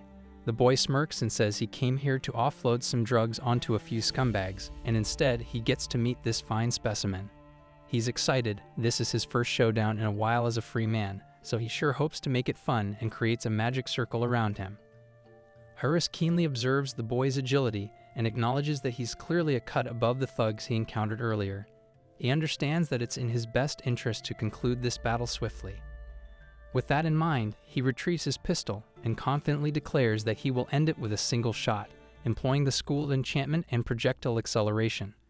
The boy chuckles and attempts to evade the shot, but Eris's aim is true, and the bullet finds its mark. The boy winces, acknowledging the pain, but Eris notices that he strategically coated his forehead with ice just before impact, preventing a potentially fatal wound. The boy reveals that he remembers these moves, these skills, after watching Eris in action. He addresses Eris as the traitor Nighthawk, confirming that he has recognized him. Eris, slightly surprised, responds, "So you know my name." In the midst of the confrontation, the boy taunts Eris, labeling him a commoner and expressing that he has been eagerly awaiting this moment, the day he finally gets to kill him. Eris takes the shot, and the boy falls back onto some nearby containers. However, he quickly regains his footing and continues to accuse Eris of being a traitor, suggesting that his behavior is less than admirable. Eris reflects on the fact that most members of Reverse Recrown are magic-using commoners, much like himself. To them, siding with the nobles is an unforgivable act. The boy, bearing a scar on his forehead, shows it to Eris and asks if he remembers this wound. He informs Eris that it's the very injury Eris inflicted on him 3 years ago. Eris studies the scar and realizes that this boy must be a survivor from the Oswald incident. The boy, filled with anger, says he's going to make Eris pay for this humiliation 1,000 times over. The boy creates a magic circle, and Eris notices it's different from the others. The boy uses the forbidden art and Void's Edge glacial raiment magic. The boy uses his magic on Eris and asks if he can withstand this. Eris says, ordinarily, the human body is not built to handle extended contact with ice. He attacks Eris, but Eris keeps defending against his attacks and says, "Even if I were to reinforce my flesh with magic, that fact wouldn't change. There's a limit to what I can do." He adds, "It's likely that you have an exceptionally resilient body." The boy says, "Don't forget," and uses Jack the Immortal. He tells Eris that's the name of the one who will end him. Eris loses his pistol, and the boy laughs, sarcastically asking him if he has lost his precious little gun. Eris looks the boy in the eyes and tells him that if he wants to know why he uses a gun, it's because he doesn't know how to hold back. The boy calls it crap and attacks Eris, but Eris uses his arm magically and destroys the boy's ice outfit and mask. He explains that the attack wasn't even magic. He released small lumps of mana, not yet fully formed, in order to launch a surprise attack. After that, he uses his power to create a huge fireball in the air and throws it towards the boy, hitting him and causing him to fall to the ground. The boy gets angry and tells Eris to mark his words, that he's going to pay him back 1,000 times over. A dragon summons from there, and he flies away. Eris tells him that he doesn't think the boy will be able to pay him back as he creates many circles around him and uses a bigger fireball to hit him in the air. Eris adds that it was quite unexpected to think a member of Reverse Recrown would be out wreaking havoc once more. It appears that change comes once again to the city's gates, and not the good kind. After that, Eris goes to Geno's and tells him about the incident, saying that Reverse Recrown has returned to the field. Eris asks Genos if he can quit school so he could take on this job. Eris says that it's something that has been on his mind ever since he heard DD was making its way around the Black City. Eris mentions that the guild is a combat organization that celebrates the abilities of a select few elite sorcerers, and considering the number of members, his absence here would make for a relatively sizable hole. However, Genos replies to him that there will be no need for that and tells Eris to prioritize school. He assures Eris that he has nothing to worry about and mentions that it's been a while, but for this case he has decided to head back into the field himself. Eris gazes at Genos, wondering if he can recall the last time Genos engaged in fieldwork. With curiosity, he questions Genos about the scale of this particular job, asking if it's truly significant. Genos, wearing a faint smile, responds that it's not as monumental as it might seem. He merely thought that without some exercise now and then, he might end up getting rusty. Eris contemplates why Reverse Recrown has resurfaced, but he understands that his primary focus must be on carrying out the mission assigned to him. Genos, seemingly interested in Eris's life outside of work, inquires if he's enjoying his time at school. Eris's thoughts drift to memories of food, Rua and Rina, and he replies that it's alright. Genos expresses his satisfaction with this response and suggests that Eris should share more about his experiences since he's genuinely curious about what Eris has been up to. He extends an invitation to Mariana to join them for a drink and adds, "Let's hear everything Eris has to say." Eris reflects on the fact that this is the first time he's engaged in an extensive conversation with his father about anything other than work. After that, Eris goes to where Rua is telling Rina to greet Eris properly, as he's taking time out of his busy schedule. Rina, in nervousness, says to Eris that she looks forward to working with him and calls him coach. Eris thinks that Rina was so against the idea, but it looks like she's had quite the change of heart. Rua laughs, thinking that Rina must have felt the limitations of studying on her own. Rina looks at Rua laughing and asks her the reason, but Rua tells her it's nothing. Eris thinks that the incident at the docks changed her way of thinking a little. Eris tells her he doesn't mind having one more student to teach, but is she prepared to go through with it? Rina, with a shocked expression, takes a deep breath and says she gets it, and she's ready because she has to do it. Eris comes closer to Rina and thinks she may have misunderstood what's going on here, and he puts a lollipop in her mouth. Rina says it's sweet, and Eris tells her it's a magic-imbued candy used in the underworld. Eris decides to clarify the nature of the lollipop, explaining to Rina that licking it will produce a similar effect to regular mana transference, but with a milder stimulus, making it ideal for beginners just starting to learn magic. He points out that her magical capacity is lower compared to Rua's, which is why they're beginning with the lollipop instead.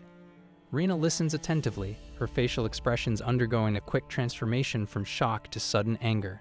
She confronts Eris, demanding to know why he insists on playing with a maiden's heart in this manner.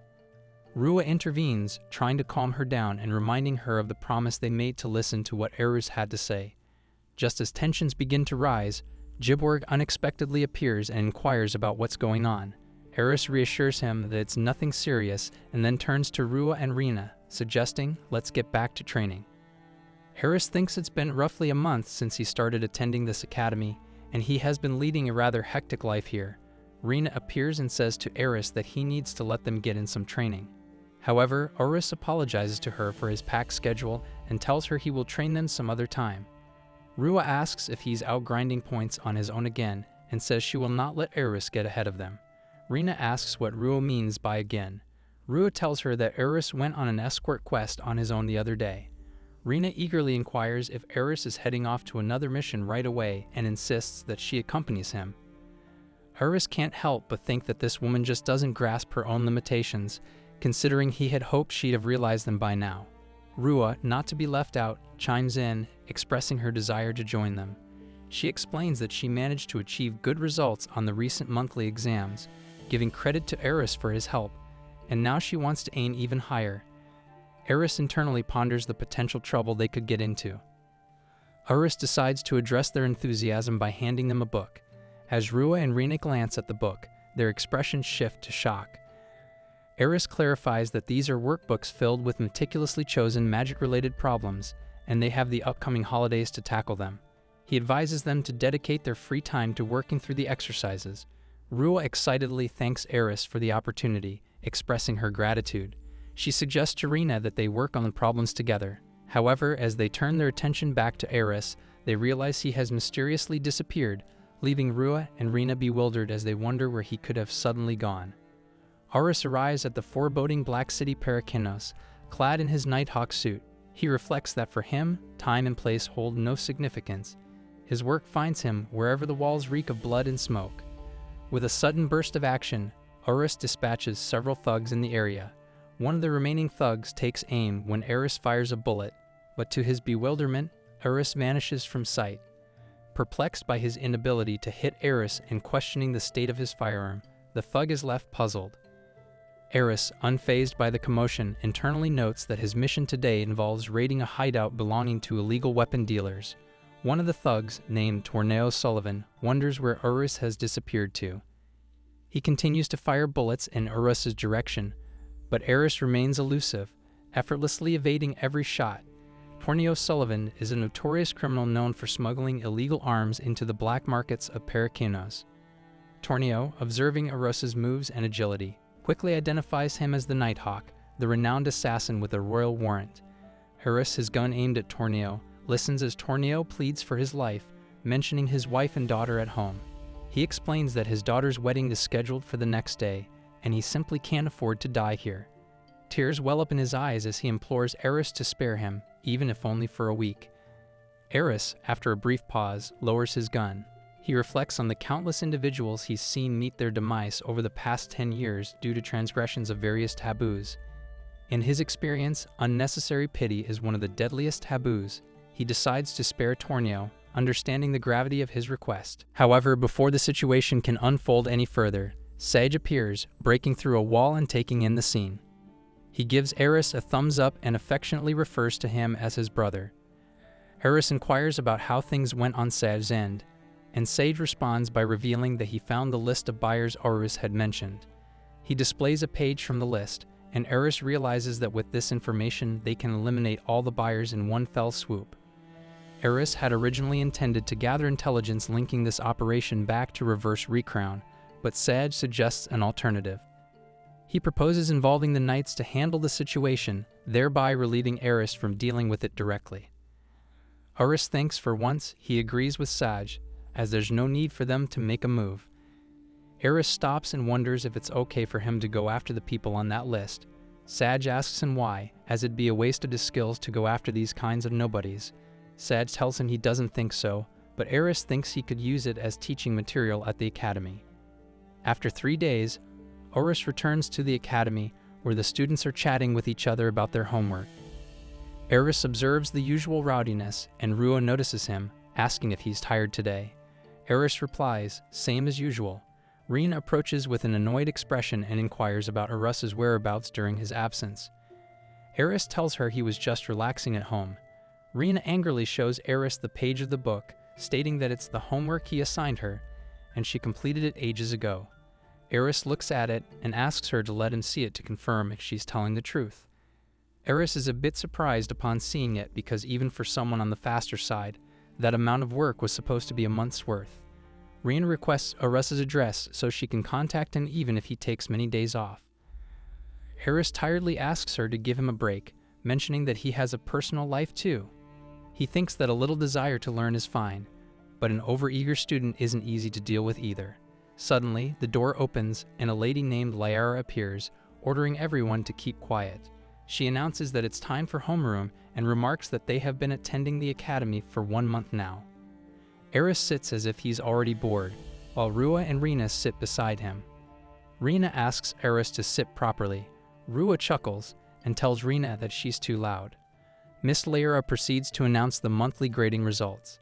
Miss Lyra dramatically announces that Eris Wilzard has secured the coveted first-place spot with an impressive 8,500 points, earning him a promotion to rank C. The revelation leaves everyone in the classroom in a state of shock, their eyes fixed on Eris. Among the onlookers, some of the noble students wear expressions of disapproval, not pleased to witness a commoner taking the top spot once again. Eris, while absorbing the impact of the news, reflects on his current ranking. He acknowledges that he's now in rank C but understands that his ultimate goal is to reach rank B, which doesn't seem too far out of reach. Curiosity gets the better of Rua, and she turns to Eris, inquiring about the secret behind his remarkable point accumulation. Eris, aware that he can't reveal the true nature of his activities, chooses his words carefully. He replies that he took on a couple of quests here and there during the break, a technically accurate statement, albeit not the complete truth. Rua and Rina exchange surprised glances and press for more details, asking when he found the time to complete these quests. Rua showers Eris with praise, expressing amazement at his achievement and his top-ranking status in their class and year. However, Eris, slightly irritated by the attention, responds with a hint of annoyance. He suggests that Rua should focus more on her own academic pursuits and grades rather than dwelling on his accomplishments. On the other hand, Rua is ranked 34th out of 150 students in the year and 11th in the class with 700 SP points. Rua looks disappointed that she couldn't make it into the single digits. Meanwhile, Rina is 13th in the class and 65th out of 150 in the year, with 420 SP points. Rina can't help but dwell on her perceived failure from the previous quest. It's frustrating for her, but she understands that she has to rebuild her progress from the ground up.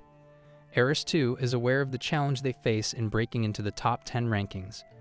With 30 students in the A class, they're undoubtedly well-ranked, but not quite as high as he had expected. During their class session, Miss Laera decides to engage the students by asking them to guess who's currently holding the second position in their class. There's a brief moment of contemplation among the students, and then Miss Laera reveals that it's Giborg Lanster, a student ranked at D with 4,000 SP points and holding the 17th position in the year. Giborg, with a confident smile, finds it intriguing that, as a noble, he's currently trailing behind a commoner in the rankings. He reassures everyone that he plans to claim Arus's position in the near future. The students respond with enthusiasm, cheering for Giborg and expressing admiration for his determination. Some of the royal students present comment that he'll put that commoner back in his place. Eris, meanwhile, can't help but notice that he hasn't seen Giborg's name mentioned in the grade announcements before. Eris realizes that placing first on the monthly exam awarded him 1,000 points, so if Giborg has 4,000 points, it means he must be taking on relatively difficult quests. Both Eris and Giborg look at each other, and Eris thinks to himself that it seems Giborg has his eye on him.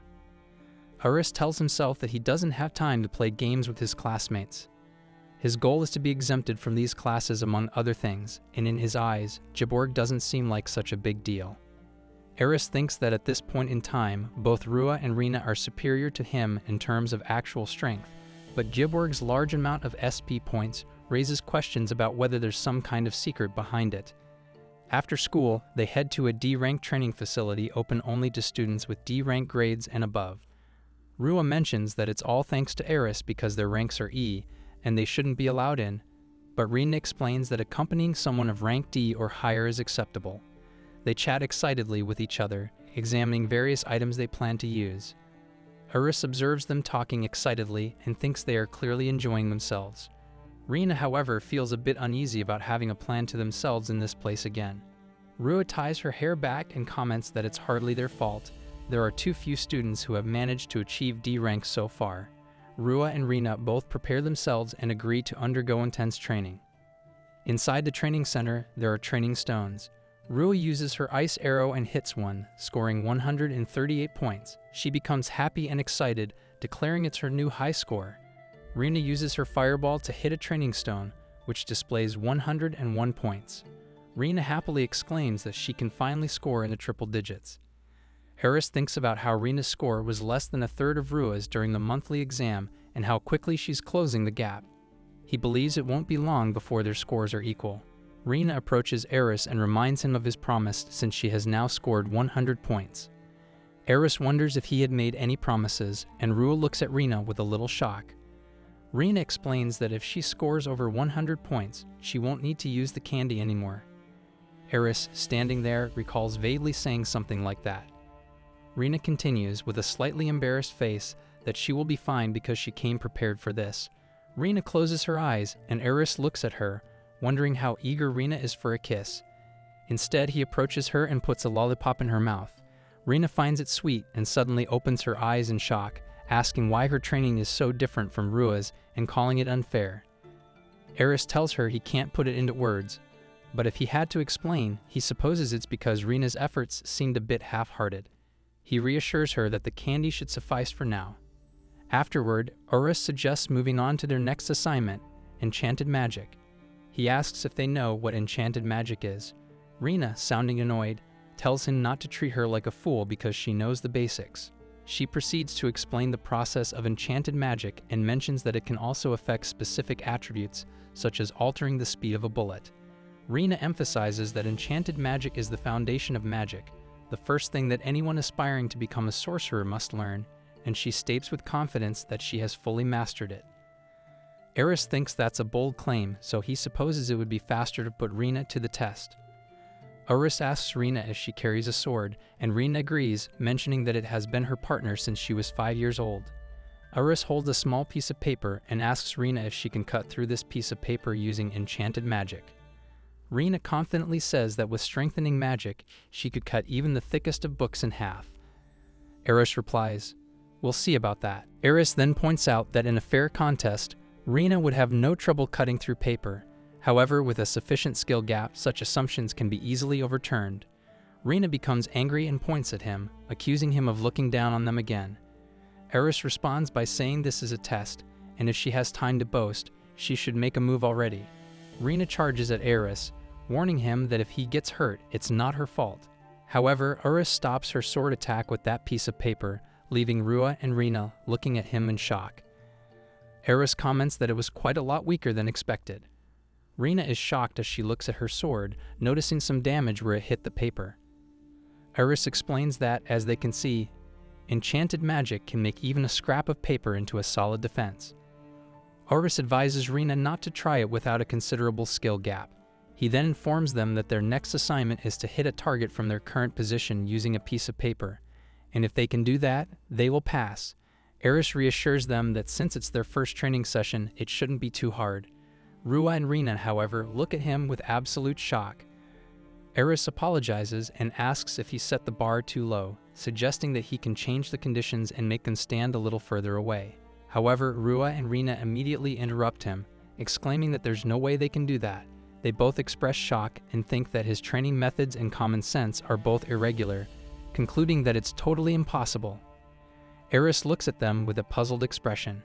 Rua and Rina start trying to hit the stone using the piece of paper. After many attempts, both sit down on the floor and comment to each other that it's way tougher than they expected. They both agree that they have reached their limits. Eris looks at them and thinks it looks like they'll take quite a while to complete the assignment at this rate. Eris tells them that their range won't improve unless they make their mana denser. He explains that they have to understand the structure of the material and guide the magic's flow to just the right spot. Eris observes them, tired and sitting on the floor, and thinks that he could just give up on them at this point. But that would be a waste. So he says to himself that from here on, there will be many exams they will have to approach as a team, and he's sure that training them up will be worth it in the long term. Rua asks Eris if he has any tricks to stay motivated during training. She mentions that doing these mental tasks repeatedly is mentally tough. Eris thinks for a moment, realizing how different the situations in the underworld are, where not getting stronger means death. He understands that for those without their lives on the line, repeating basic exercises could be difficult. He proposes a competition. Whoever completes the assignment first gets to choose any kind of coaching they like for a whole day. They wonder if Eris really means that and confirm if that means they can ask for any kind of coaching they want. Eris confirms with an annoyed expression. After that, Rua says she thinks she can go a little longer and sarcastically asks Rina if she's ready for a break. Rina smiles and tells her she's just getting started. Eris looks at them and thinks that finally they are at least motivated now. 1 week later, after enhancement magic training, Eris goes to a hall where Rina is waiting. Rina tells Eris he's late and mentions that it's already 2 whole minutes past when they agreed to meet. Eris didn't expect Rina to be the first one to complete the assignment. She asks Eris if he remembers the promise he made. Eris replies that he remembers it, and Rina brings up the coaching she wished to receive today. She comments that the lollipops he gave her always taste the same, and she has gotten tired of them. Eris thinks to himself that this is why he has been hesitant to perform mana transference on Rina, because a kiss for this girl carries some kind of special meaning. But for him, it's merely an effective means to speed up the training process. Eris goes to her and puts his lips on hers, thinking that any unnecessary feelings for another are guaranteed to be costly out on the field. He remembers when he had to go through a similar time when Mariana treated him like her plaything, and he learned many important lessons necessary to survive. After a long kiss, Rina's cheeks blush as she feels awkward and amazing at the same time. She comments that this is his magical energy. Eris thinks she's really thoughtless. Suddenly, he tells her someone's coming and hides under the desk. Eris uses the school of entrancement visual artifice. He hears the voices of a girl and a boy talking and thinks he recognizes the voices but can't quite remember. Giborg says to the girl not to be so cold. He's just trying to give her some advice for her future. Rina asks if the boy is Giborg, and after overhearing their conversation for a while, she wonders who the girl is. The girl asserts that she has the freedom to choose who she hangs around with. Rina suddenly realizes that the girl might be Rua. Eris thinks to himself that he doesn't recall ever being close to the academy grounds. Giborg then asks Rua if she's in a position to talk back to him right now. He advises her to reconsider who she chooses to be friends with, especially when it comes to him, as he tends to look out for her quite a bit. Rua asks if when he says him, he's referring to Eris. Giborg's reaction is violent as he slaps her hard across the face, causing her to tumble to the ground. His tone is harsh as he issues a stern warning, insisting that she never dare to utter that name again.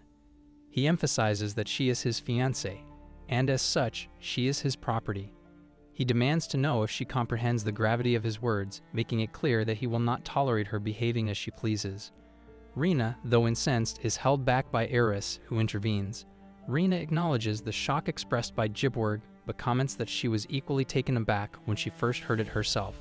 She expresses her astonishment at how they consider it shameful to converse with someone a one-star status, musing on just how rude they can be. Eris and Rina exit the hall, and Eris ponders whether Giborg was reminding Rua not to talk with him at school, and if Giborg believes it's shameful to talk to his future wife. He wonders if Rua is okay with that, and if she's too kind to say anything. Eris, with a serious expression, reflects on how the whole situation began due to family circumstances. He acknowledges that even someone as strong as Rua has her concerns, and he surprisingly thinks that the world of royals appears to be quite tough as well. Eris starts walking, stating that he's not in a position to talk, but it's evident that there are complicated family affairs at play here too. He bids Rina goodbye for now. Rina grasps Eris's clothing and pleads with him to wait. Eris gazes at her, and with tears in her eyes, Rina asks if Eris could replenish her magic one more time before he leaves. Eris thinks about what a spoiled little princess she is, but he remembers his promise to give her whatever training she likes for the whole day. He believes that in order to boost her motivation for future coaching sessions, he might as well go the extra mile today. Eris takes her to a spot between two houses where nobody is present. She clings to Eris tightly and starts kissing him passionately. She can't seem to stop herself and continues kissing him. Eris thinks that she's completely addicted to mana transference and should have had the decency to wait until they were somewhere more private. While they are kissing, he senses that they are being watched. He wonders if this piercing bloodlust belongs to a reverse sorcerer. While Rina is still holding him, he takes out his gun and uses the School of Enchantment with a silencer to shoot a big rat that crosses their path. Eris knows that it's just a simple rat, but it's actually a familiar summoned by a sorcerer. He wonders why a reverse sorcerer would be monitoring them. Deep underground in the Black City named Perikinos, a man gazes upon an individual enclosed within a pod and remarks, "What a pitiful sight we have here." The figure inside the pod, covered in bandages, chuckles and comments that they possess quite an intriguing body. Man replies that the person is indeed fortunate, as they would have met their demise long ago if not for the awakening of a unique ability. He finds it rather peculiar, wondering who could have possibly defeated the infamous Immortal Jack. A man then informs the individual in the pod that it doesn't appear he will recover in time for the party. He suggests, with a sly smile, that they should remain seated and watch as he takes over their responsibilities. In the training center, Rua and Rina practice hitting a piece of paper onto a testing stone. As the strongest magicians in the Royal Academy, they are unparalleled. Both of them converse while practicing, and after hitting the target once again, they shout with excitement that they have finally managed to hit it 5 times in a row. Eris watches them and thinks it's been a week since he began training them in enhancement magic. Their range and mana density have increased dramatically. Rina and Rua happily hold each other's hands in excitement, stating that with this progress, they will be better prepared for the next extracurricular lesson. After that, Eris and his whole class make their way to the part of the city with the most people. the bustling central area in the royal capital, Midgard. Rua and Rina are with them too, all excited for the day ahead. Iris introduces them to the Mana Train, a cool piece of technology that grabs their attention. Rua, all pumped up, encourages everyone to give their best today. Rina, carrying a bag filled with snacks, piques Rua's interest, and she asks what's inside. Rina kindly explains that it's filled with food, emphasizing the need to have energy on hand during their outing. Amidst their chatter, Miss Lara, their teacher, chimes in. She reminds them to be quiet and stresses that they're here for training, not for fun. She makes it clear that they should stay focused as they embark on their extracurricular class, which involves dealing with monsters outside the school grounds. Everyone then boards the train. Iris asks Rua and Rina if they have ever fought a monster before. Rina replies that she hasn't and admits to feeling a bit nervous since it's her first time. She mentions that she hasn't even seen a wild beast before. Rina adds that she heard that demons used to inhabit the vicinity of the royal capital a long time ago, and Iris agrees, noting that the decrease in monster encounters is a sign of the country's prosperity. He reflects on his past work in Nameless, where he frequently handled demon subjugation requests. Rina mentions that she heard monsters tend to avoid human settlements. As the train gradually begins to move, Rina comments that it appears they are finally setting off on their journey. Eris reflects on his previous role as a guardian of daily life, protecting people from the threats posed by monsters. It strikes him as ironic that they are now on a journey to confront human threats rather than supernatural ones. Rua, displaying her curiosity, questions Eris about his experiences in battling monsters. Eris acknowledges having some prior experience in this regard. Rua delves deeper into her inquiry, seeking to understand when and how Eris gained this valuable experience. She reassures the group that there's no need for concern, as she intends to demonstrate her abilities, particularly the enhancement magic she learned from Eris. Rina joins in, expressing confidence in their capabilities due to the rigorous training they've undergone. Amidst these conversations, Eris casts a watchful eye on the two girls. A sense of unease starts to creep over him as he notices a troubling sign carried by the train, and somehow, a foreboding premonition takes hold of him. As they ride the Mana Train, Eris can't help but notice that, for a group about to face monsters, they sure are a lively bunch. Rua excitedly presents a box of cookies, suggesting they indulge in a snack. Eris, somewhat annoyed, can't shake the feeling that some of them treat this journey like a picnic. Worried about the seriousness of the task ahead, he cautions Rua not to view it as a mere outing, but as a battle. Rina retrieves a loaf of bread from her bag, emphasizing its practicality during their adventure. Eris agrees, suggesting they save the cookies for the journey back. He turns his gaze away in disappointment. Meanwhile, other members of the royal class on the train look at Eris with a hint of jealousy. They remark on how a commoner seems to have both girls in their class enamored with him. One of the boys even questions how he dares to monopolize the attention of these two beauties. Unbeknownst to them, Eris can hear their conversation despite the distance. He privately thinks that these girls, initially underestimated because they were 1-stars, now hold a different kind of appeal for these young men. Rina gazes out the window and spots a magnificent bridge. She eagerly points it out to Rua and Eris, encouraging them to take a look. Eris, studying the bridge's architectural style, remarks that it's quite grand for a bridge. Rina then provides some context, explaining that it's called the Bridal Bridge and is one of the royal capital's most famous tourist attractions. Eris thinks the name is strange, and Rina starts to tell the story behind it. A long time ago, during a war between two countries, there were two people, one from each country, who were in love. But the war separated them, and a goddess who was touched by their sad story built a bridge to connect the two countries. When peace finally came, the two lovers met again at the bridge and had a big wedding. So the bridge represents the strong connection between lovers and countries, and that's why it's called the Bridal Bridge. Rina tells the story, and Eris listens quietly. Then he says in a not-so-nice way that after such a story, all that's left is people hating each other and feeling sorry. He asks how the two lovers could have lived happily ever after, and says that believing a magical god fixed everything is silly. Rina jokes and tells him he's acting like a child even for a fairy tale. Rua also shares her thoughts and says Eris just doesn't get the idea of love. Eris, looking bored, says sorry for not getting it. Feeling the need for fresh air, Eris rises from his seat, prompting Rua to ask where he's going. He explains that he's stepping out for a bit and asks them not to cause too much commotion. One of the boys nearby makes a derogatory comment about Eris, remarking that no matter how high his SP is, he's still just a commoner. Another voice chimes in, urging Eris to rid them of this worthless commoner. As Eris walks away, he notices Giborg and some other boys standing in front of him. He reflects on how a task like demon subjugation is relatively straightforward, but Giborg is determined to secure first place this time. One of Giborg's companions confronts Eris, questioning why a low-life commoner like him needs anything. Giborg intervenes, urging his companion to calm down and behave appropriately, especially if he's a 3-star. This leaves the other boy looking puzzled. After they depart, Giborg advises his companions to avoid interacting with commoners as much as possible, emphasizing the differing values between commoners and nobles.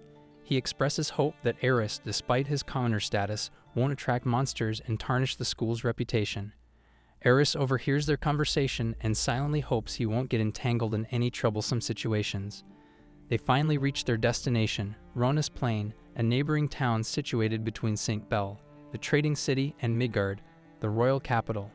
Rina and Rua look excited about this place. Lyra starts explaining the extracurricular lesson for this time, which is the successful subjugation of monsters.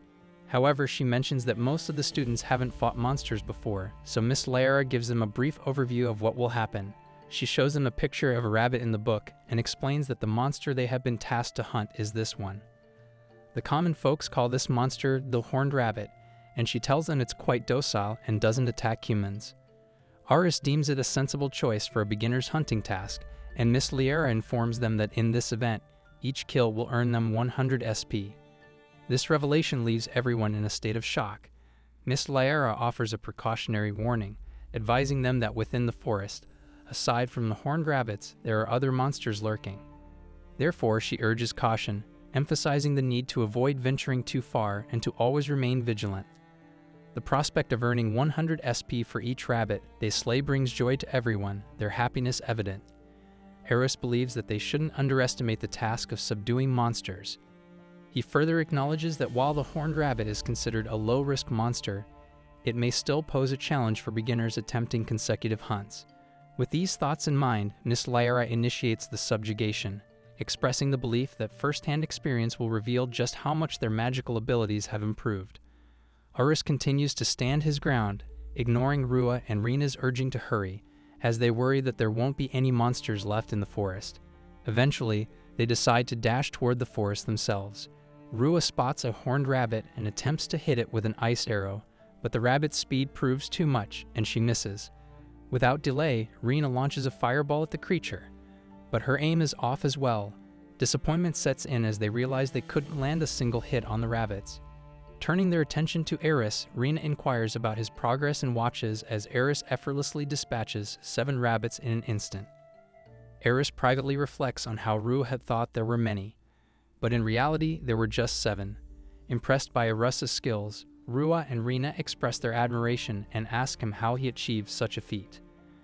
Eris contemplates whether they have finally grasped the difficulty of this task, as humans often underestimate the agility of wild monsters. He ponders whether he should share his tricks with them and considers the possibility of using this opportunity to train them, effectively killing 2 birds with 1 stone. Eris asks them what they think while hunting. Rina says she thinks she will defeat as many of them as possible and earn lots of SP. Eris thinks of it as a carefree bunch and finds it obvious of her failure. He tells her first of all, she is approaching this from the wrong direction. He tells them when hunting the most important thing is to think from the prey's perspective. They wonder what their perspective will be. Eris tells them to try again with that in mind. Eris asks what if they were chased by someone who intended to kill them. Rina says that's troubling and it's common sense to run away. Eris explains that wild monsters possess heightened senses and they swiftly respond to any signs of malicious intent, especially the intent to harm. He emphasizes that it's only natural for these creatures to stay vigilant when someone approaches them with ill intentions. Eris suggests that they need a technique to conceal their own bloodlust and the ability to empathize with their potential adversaries. Rua expresses her opinion, acknowledging that even though Eris makes it sound difficult, putting oneself in the prey's shoes is indeed a challenging task. Eris believes that they should have already undergone enough training to be capable of hunting horned rabbits successfully. Instead of relying solely on words, he decides to set an example. Eris instructs them to observe him closely as he demonstrates what he means. Rua and Rina fix their gazes on Eris and calmly watch as he starts walking away from their position. To their amazement, they suddenly realize that the atmosphere around Eris has undergone a significant transformation. Eris wonders if they'd noticed the change and speculates that Rua and Rina might have a natural affinity for mana. He reflects on how, apart from actively using magic, mana is also naturally consumed through daily life. Eris believes that the first skill an assassin should master is the ability to erase their presence by suppressing the emission of mana. He thinks that after this necessary preparation, the true hunt begins. With the precision of a skilled hunter, Eris methodically eliminates any traces of his breathing and tenses his muscles to an imperceptible level. Gradually, even the rhythm of his heartbeat fades into obscurity. Silent and still, he approaches a rabbit with unwavering focus, and with remarkable ease, captures it in his bare hand. Rua and Rina stand in stunned disbelief, their eyes wide with amazement at the seemingly impossible feat they've just witnessed. Throughout Eris's movements, they hadn't detected a single thing. His actions defy their understanding of what's achievable. Eris recognizes that this assignment provides a valuable opportunity for them to apply the magic he has imparted. He decides to set them a new task, to hunt down 3 horned rabbits. This challenge will not only put their skills to the test, but also serve as a practical exercise in honing their abilities. He instructs Rua and Rina to undertake this new task with determination. Rua and Rina embark on their new assignment, diligently following Eris's guidance. Despite their best efforts, they find it challenging to even catch a single rabbit. Eris closely observes their progress and reflects that, given their current rate of learning, they might achieve some level of success by the end of the day. Deciding to let them continue to learn independently, he instructs them to also keep an eye on the actions of other potential targets in the area. Eris suspects that there are at least 4 adversaries in their vicinity, 1 displaying open hostility, 2 maintaining a cautious distance, and the 4th being an unidentified entity with unclear motives. Suddenly, a wild bear emerges out of nowhere, launching an aggressive attack on Eris. He skillfully defends himself, all the while contemplating why creatures as large as bears usually avoid targeting humans. In a swift move, Eris leaps onto a nearby tree and decides to employ his unique technique known as analytic vision, which belongs to the School of Enhancement. As he focuses his abilities, he begins to recognize the telltale signs of the same manipulation magic that he had encountered earlier when dealing with the rat. He deduces that it's likely the same sorcerer who had been tracking him previously. The challenge now lies in devising a strategy to confront this sorcerer without resorting to magic. Eris swiftly draws his gun and fires, hitting the sorcerer who had control over the wild bear. The sorcerer immediately offers an apology and emphasizes that he had no intention of harming Eris. He had merely been following orders from his young master, Giborg. He pleads with Eris to trust him and insists that he bears no responsibility for the situation. Eris recognizes that the sorcerer's mistake was revealing his client's name and now knows who is orchestrating this scheme. He suspects that Giborg might have enlisted multiple underworld sorcerers for this mission. Eris keeps his gun trained on the sorcerer and inquires if he has anything else to add. The sorcerer wonders aloud if Eris intends to harm him, reminding him that he is a 1-star noble despite his rugged appearance. He warns Eris that it would be a grave offense to harm a noble. Eris cryptically responds that he will consider the situation. The sorcerer becomes excited, but Eris takes him by surprise, binding him securely to a tree. The sorcerer, bewildered, asks what is happening, but Eris remains silent. Employing his magic, known as rescinding manipulation magic, Eris releases the bear from the sorcerer's control. Eris then calmly departs from the scene, leaving the sorcerer behind to plead for mercy. Eris pays no heed to the sorcerer's cries, hoping that if he had to choose, he would prefer a peaceful school life. Rina happily calls Eris as she sees him and asks him where he is. She was looking for him. She shows Eris a dead rabbit. She tells him with excitement that she can do this on her own, and Eris looks at it shockingly and wonders if she figured out how to hunt them in this short amount of time. With a proud face, Rina says her hometown is located in the mountains, and after all, she is good at navigating woods. Eris appreciates her and tells her she is doing a great job. Rina looks at him in shock, and he asks her if he said something strange. Rina tells him no, as she thinks it was just kind of unexpected. It's the first time Eris has praised her. Eris asks her about Rua. She tells him she was just here with her a moment ago, but now she hasn't seen Rua for a while. Eris hopes in his mind that Rua didn't put herself in danger. On the other hand, Rua is with Gibborg. Gibborg says to her that he has told her plenty of times to be careful with Eris. Rua tells him she only talks with him when necessary. Gibborg asks her why she needs to talk with that worthless commoner even though he's here. He asks Rua if they have something to hide, but Rua says it's none of his business. Gibborg gets angry and holds her by the neck and tells her to watch her mouth. He tells her he's the reason she's still alive and taunts her that he picked up the daughter of a criminal, so she should shut her mouth and listen to what he says. He tightly holds Rua's neck and tells her to say something, but Rua can barely even breathe. He raises his hand to slap her, but suddenly Eris appears, stopping him by holding his hand. Gibborg leaves Rua and asks Eris why he is here. Eris asks him what's wrong, and if it is strange for Eris to be here. Gibborg says his mood is ruined, so he will leave it at this for today and walk off from there. Rua apologizes to Eris and says she showed him something strange, so she will catch up soon. As she is going to walk from there, Eris holds her wrist and asks her why she doesn't tell him what happened. Rua explains that 3 years ago, she was living together with her father, who is a 3-star noble. Her father is a kind and earnest person, and he is always smiling in front of her.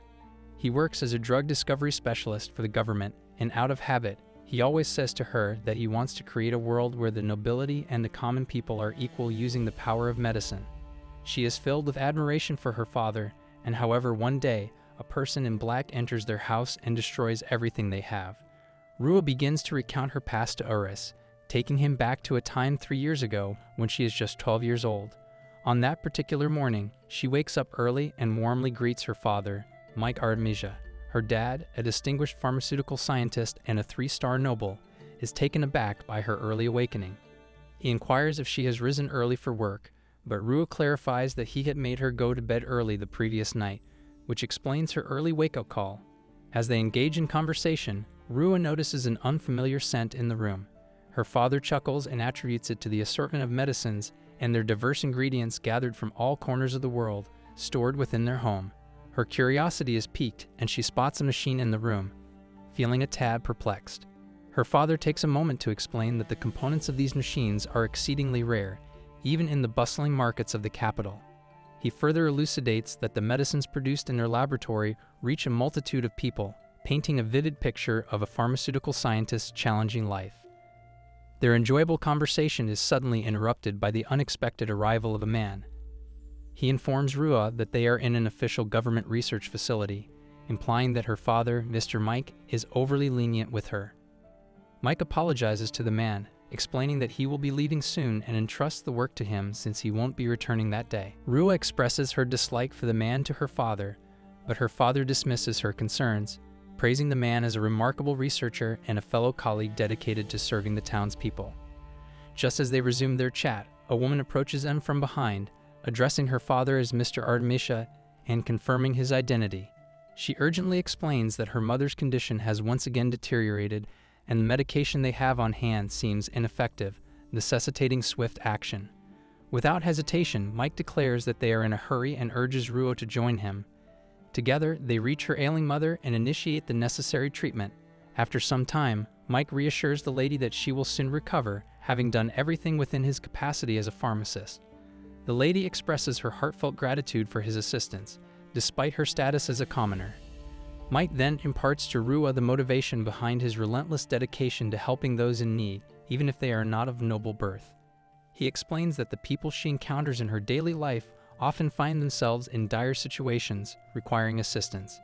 This is precisely why he always carries his medical equipment, extending his aid even to those who do not possess the coveted double or single-star status. Rua, her heart heavy with sadness, questions why her father feels compelled to go to such great lengths to save lives. Seated before Rua, Mike imparts a valuable lesson to his daughter. He reminds her that they were simply born into nobility, their status and privilege mere products of chance. In his view, using their power and influence to help as many people as possible is not just a noble endeavor, it's a moral imperative. He inquires if Rua intends to limit her assistance only to nobles while turning her back on commoners in need. Rua listens in silence, her eyes reflecting her contemplation, and she offers a sincere apology with a somber expression. Her father responds with a warm smile, reassuring her that there's no need for an apology. He confides in her, sharing his vision of using his medical expertise to create a world where everyone enjoys equality. He reveals a secret project he's been working on, researching a method to make magic accessible to individuals who lack the innate talent for it. He acknowledges that many nobles possess the gift of magic, but his aspirations reach beyond that, toward a world where common people can wield magic as well. Mike paints a picture of such a world, one where everyone's face lights up with joy. In a heartfelt moment, Rua agrees with her father's vision, aligning her dreams with his noble goals. He expresses his regret for the diversion from their usual walk that day, recognizing that he ended up wasting their precious time together. In response, he promises Rua an extra long outing in the future, including her mother. They seal this promise with a pinky swear. However, the story takes a dark turn a few months later. Rua arrives to meet her father, only to be jolted by a sudden commotion. A voice shouts accusations of illegal activity, and Rua's eyes widen as she spots a menacing figure dressed in black. The man points a pistol menacingly at her father's head, leveling grave accusations of illegal drug production against him. Mike staunchly denies any involvement, asserting his adherence to regulations. Tragically, before her horrified eyes, the man in black pulls the trigger, ruthlessly shooting her father. Rua witnesses the blood flowing from her father's chest and remains frozen in shock. She rushes to his side, cradling him in her arms as he slowly slips away. In those agonizing moments, a flood of cherished memories with her father flashes before her eyes, and she can't contain her sorrow, crying out loud for her loss. She confides in Eris, recounting how her life took a devastating turn from that tragic day. Rua reveals the painful aftermath of her father's death. Falsely accused of involvement in illegal drug development, her family's status plummeted, and they were demoted to a second-class rank. Rua herself became a one-star, a stark reminder of the injustice that had befallen them. The cruel grip of poverty forced her into a desperate situation, where she had to seek help from the very person responsible for her family's downfall. Due to their prior acquaintance, it was decided almost immediately that she would become Giborg's wife. With a trembling voice and smoldering anger, Rua confides in Eris, disclosing the driving force behind her determination to become strong. She expresses her unwavering intent to exact vengeance on the heartless individual who callously snatched her beloved papa away from her. This desire burns within her, a fervent wish she clings to. Uncertainty clouds Rua's eyes as she asks Eris if he could believe her story. Eris, a man of contemplation and caution, responds thoughtfully. He acknowledges the complexity and mystery of the human heart, understanding that the world is teeming with strange encounters and untold stories. As Eris begins to shift, averting his gaze, he deliberates the situation. He can't shake the feeling that delving further into Rua's past may lead to unforeseen complications. What Rua doesn't know is that the person responsible for her father's tragic demise is none other than Eris himself. After finishing his tasks, Eris heads to the bar to find his father, Genos. He approaches Genos and broaches the subject of Rua's father. Genos, surprised by Eris's unusual interest, comments that it's the first time he's seen his son show such curiosity about a target he's worked on. Eris explains that there's something he wants to confirm regarding the incident from 3 years ago. Genos, raising an eyebrow, reminds Eris of his creed to never get entangled in other people's pasts. Eris casually mentions that it's just a whim, nothing extraordinary. Genos reluctantly agrees, and they both gaze at a paper with a picture of Mike Artemisia on it. Genos acknowledges that Mike was a young and talented pharmacist, but it's also true that Eris was the one who killed him. He adds that nothing would have changed if Eris hadn't done it, as someone else would have taken Mike's life once the government had set its sights on him. Eris listens in silence, absorbing the weight of Genos' words. Following their conversation, Genos hands Eris a letter and informs him that it contains his next job, attending a certain noble's party. Eris inquires if it's a reconnaissance mission. Mariana, who's also present, mentions that since the appearance of the reverse crows, the number of such requests has increased. Genos speculates that the government might be growing fearful. Eris studies the letter, his mind dwelling on the massacre at a noble's party that happened 3 years ago. He recalls the Oswald incident and finds it to be an uncanny coincidence. His thoughts drift to the party's organizer, a 3-star noble named Lecter Landstar, who could be considered Mike's junior.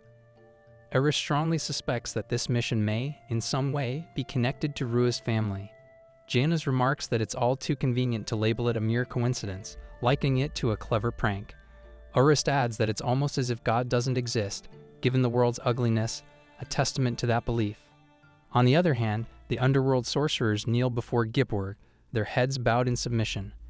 Giborg's anger blazes as he demands to know how they could return in failure. He berates them, mocking their title as underworld sorcerers when they couldn't even eliminate a commoner. Fuming, Giborg questions why his death wasn't concealed and why they failed to lay a scratch on him. His frustration mounts as he demands an explanation for the loss of one of their own. A sorcerer named Geezer steps forward, his voice trembling with a mix of respect and fear. He insists that the man they targeted is no ordinary commoner and recounts Eris's exceptional abilities, strength, and magic. Another sorcerer concurs with Geezer's assessment. Giborg broods over the information about Eris, silently acknowledging that it's the first time he has ever felt pressured by someone's mere gaze. The sorcerers declare their withdrawal from the job, deeming it not worth the money. Before departing, they issue a dire warning to Giborg, cautioning him not to get involved with Eris. Giborg is left in shock, baffled by how they hastily retreated out of fear of Eris. He ponders who else could eliminate the commoner if even these seasoned sorcerers couldn't. His anger boils over, and he vents his frustration by hurling objects around the room, shattering them. In the midst of his rage, his father suddenly appears, inquiring if Giborg needs assistance. He notices his son's distressed demeanor and inquires about what has transpired. Then he offers Giborg power. Giborg, perplexed, asks for clarification. His father explains that it's the perfect moment, as he intends to provide an experimental drug that should significantly enhance Giborg's magical abilities. He mentions that he was searching for someone to serve as a guinea pig for this experiment. Giborg hesitates but ultimately refuses. His father, however, chuckles and swiftly forces several tablets of the experimental drug into Giborg's mouth. Shocked and unable to prevent it, Giborg feels the effects take hold as his eyes change. His father remarks that it's been a while since they witnessed such a reaction. He casually asks how Giborg feels about the improved version of D2, addressing him as his dear son. Afterward, he reveals that there's one more thing to anticipate, suggesting that a glass of red wine would have been a suitable accompaniment. He muses about the pleasure of savoring a drink while listening to the sound of his son's transformation, an experience he regrets he can't enjoy. On the other hand, Rina casts a fireball and successfully eliminates the rabbit. Rina expresses her satisfaction, saying that starting with a one-hit kill was a good way to begin. Eris witnesses Rina's excitement and reflects on how hunting horned rabbits has become a regular part of their routine after their extracurricular lessons. He believes that they could possibly trade the horned rabbits they catch for some SP, skill points. Although 10 SP might seem modest, he thinks it could accumulate into something significant if they catch them every day. Rina then asks Eris if he remembers the promise they made earlier.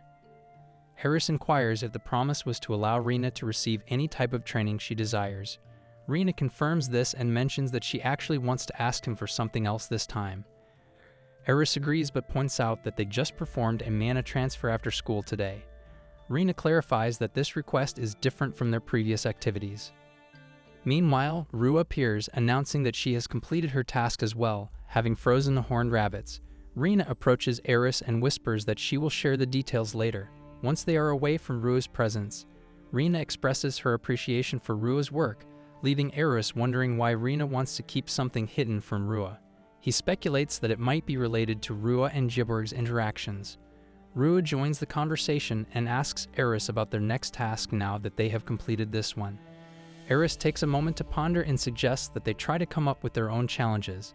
He believes that merely accepting given challenges won't lead to true growth, and it's essential for them to develop the ability to think independently. Rua responds by suggesting that if they can learn any magic they want, she would like Eris to teach her combat magic. Eris believes that it might be a bit early for this, but it's not a bad idea as it will help them review what they've learned in their training so far. Rua, however, reveals her intense desire for vengeance, expressing her wish to eliminate the person who killed her beloved father with her own hands. In contrast, Rina mentions that she has also been considering the need to engage in real battles soon. Eris acknowledges their wishes, understanding that he can't object to their desires. He informs them that he will begin teaching them interpersonal magic, but before that, they need to master body enhancement magic. Eris emphasizes the importance of stability in this aspect, stating that no matter how many attempts they make, it won't be enough if they can't control it properly. Rina remarks that body enhancement is a fundamental type of magic that they should be capable of mastering. Eris decides to put her to the test by suggesting that she attempt to topple a nearby tree. Rua looks at the sturdy tree with disbelief, while Rina considers the task impossible. Eris clarifies that there are limitations to body enhancement magic, which makes it understandable that it might be too challenging for them at their current skill level. Undeterred, Eris decides to give them a practical demonstration. Utilizing the School of Enhancement's finger-strengthening technique, he effortlessly brings down the tree with a single finger strike. Rina and Rua are left astounded by his display of power. Rina comments on how Eris never fails to surprise her, but she didn't expect him to lack such basic awareness. Rua adds that given their experiences, it would be unusual if Eris still had any common sense left. Feeling irritated, Eris silently contemplates their somewhat harsh comments. Eris informs them that they must bring down this tree using only their bare hands. He grants them permission to use any technique except those involving weapons. Rina employs her master body enhancement magic and strikes the tree with her bare hands. She grimaces in pain, stating that it seems impossible. She gazes at the tree, which hasn't budged or shown a single dent. Eris watches her struggle and decides that it would be challenging for a beginner to sustain body-strengthening magic, which requires both physical strength and magical power, for even 5 minutes. After a while, Rina slowly sinks down onto the soft grass, her face etched with disappointment. Eris observes her dejected posture and decides that it's not the time to take a break just yet. He offers her a glimmer of encouragement, explaining that at the very least, managing to maintain her efforts for an entire hour signifies a significant step forward. Rina, still reeling from the idea of enduring this for an hour at the very least, remains in a state of disbelief. Rina can't help but voice her doubts, lamenting that this task seems utterly impossible, no matter how much she contemplates it. She's growing increasingly concerned that her magical energy will deplete faster than her physical strength can endure. Eris, with a knowing smile, responds, "Of course, that's precisely what I expected." With genuine concern for her well-being, Eris approaches Rina and gently requests that she tilt her face upward. She complies, her eyes searching for reassurance, and asks if this is what he had in mind. To her astonishment, Eris leans in and tenderly kisses her lips. Rina is taken aback by his sudden and unexpected action, her eyes wide with surprise. Inquisitive, she questions the motives behind his impromptu kiss. Eris, recognizing her innocence, smiles warmly and inquires if she feels any better now. Rina blushes slightly but confesses that she does indeed feel much lighter and revitalized. Eris, with a serious tone, advises her to reach out to him immediately if she ever finds herself running low on magical power. This, he explains, will allow her to continue training without interruption, emphasizing that body enhancement training demands unwavering perseverance. Eris acknowledges that recovering magic power usually takes a long time once it's exhausted. However, with this method, they can save time and focus more on training. Rina asks if it means they have to do a mana transfer every time she takes a break. Eris realizes that she's caught on to the situation earlier than expected. He admits that the main drawback of this method is the burden it places on him as a coach. After considering these factors, he agrees with Rina's assessment. Rina laughs and sees this as a once-in-a-lifetime opportunity. She happily states that she will resume her training and give her best. Later on, Eris notices Rua sitting on the grass in front of the tree and wonders if she has also run out of mana. He approaches Rua, and just as he nears her, she kicks the tree with all her might. She notices Eris approaching and feels a bit embarrassed. Rua points out that she couldn't bring down the tree like Eris, but she managed to leave a scratch on it. Eris acknowledges her progress, while Rua asks if her wish will be fulfilled. Eris remains silent,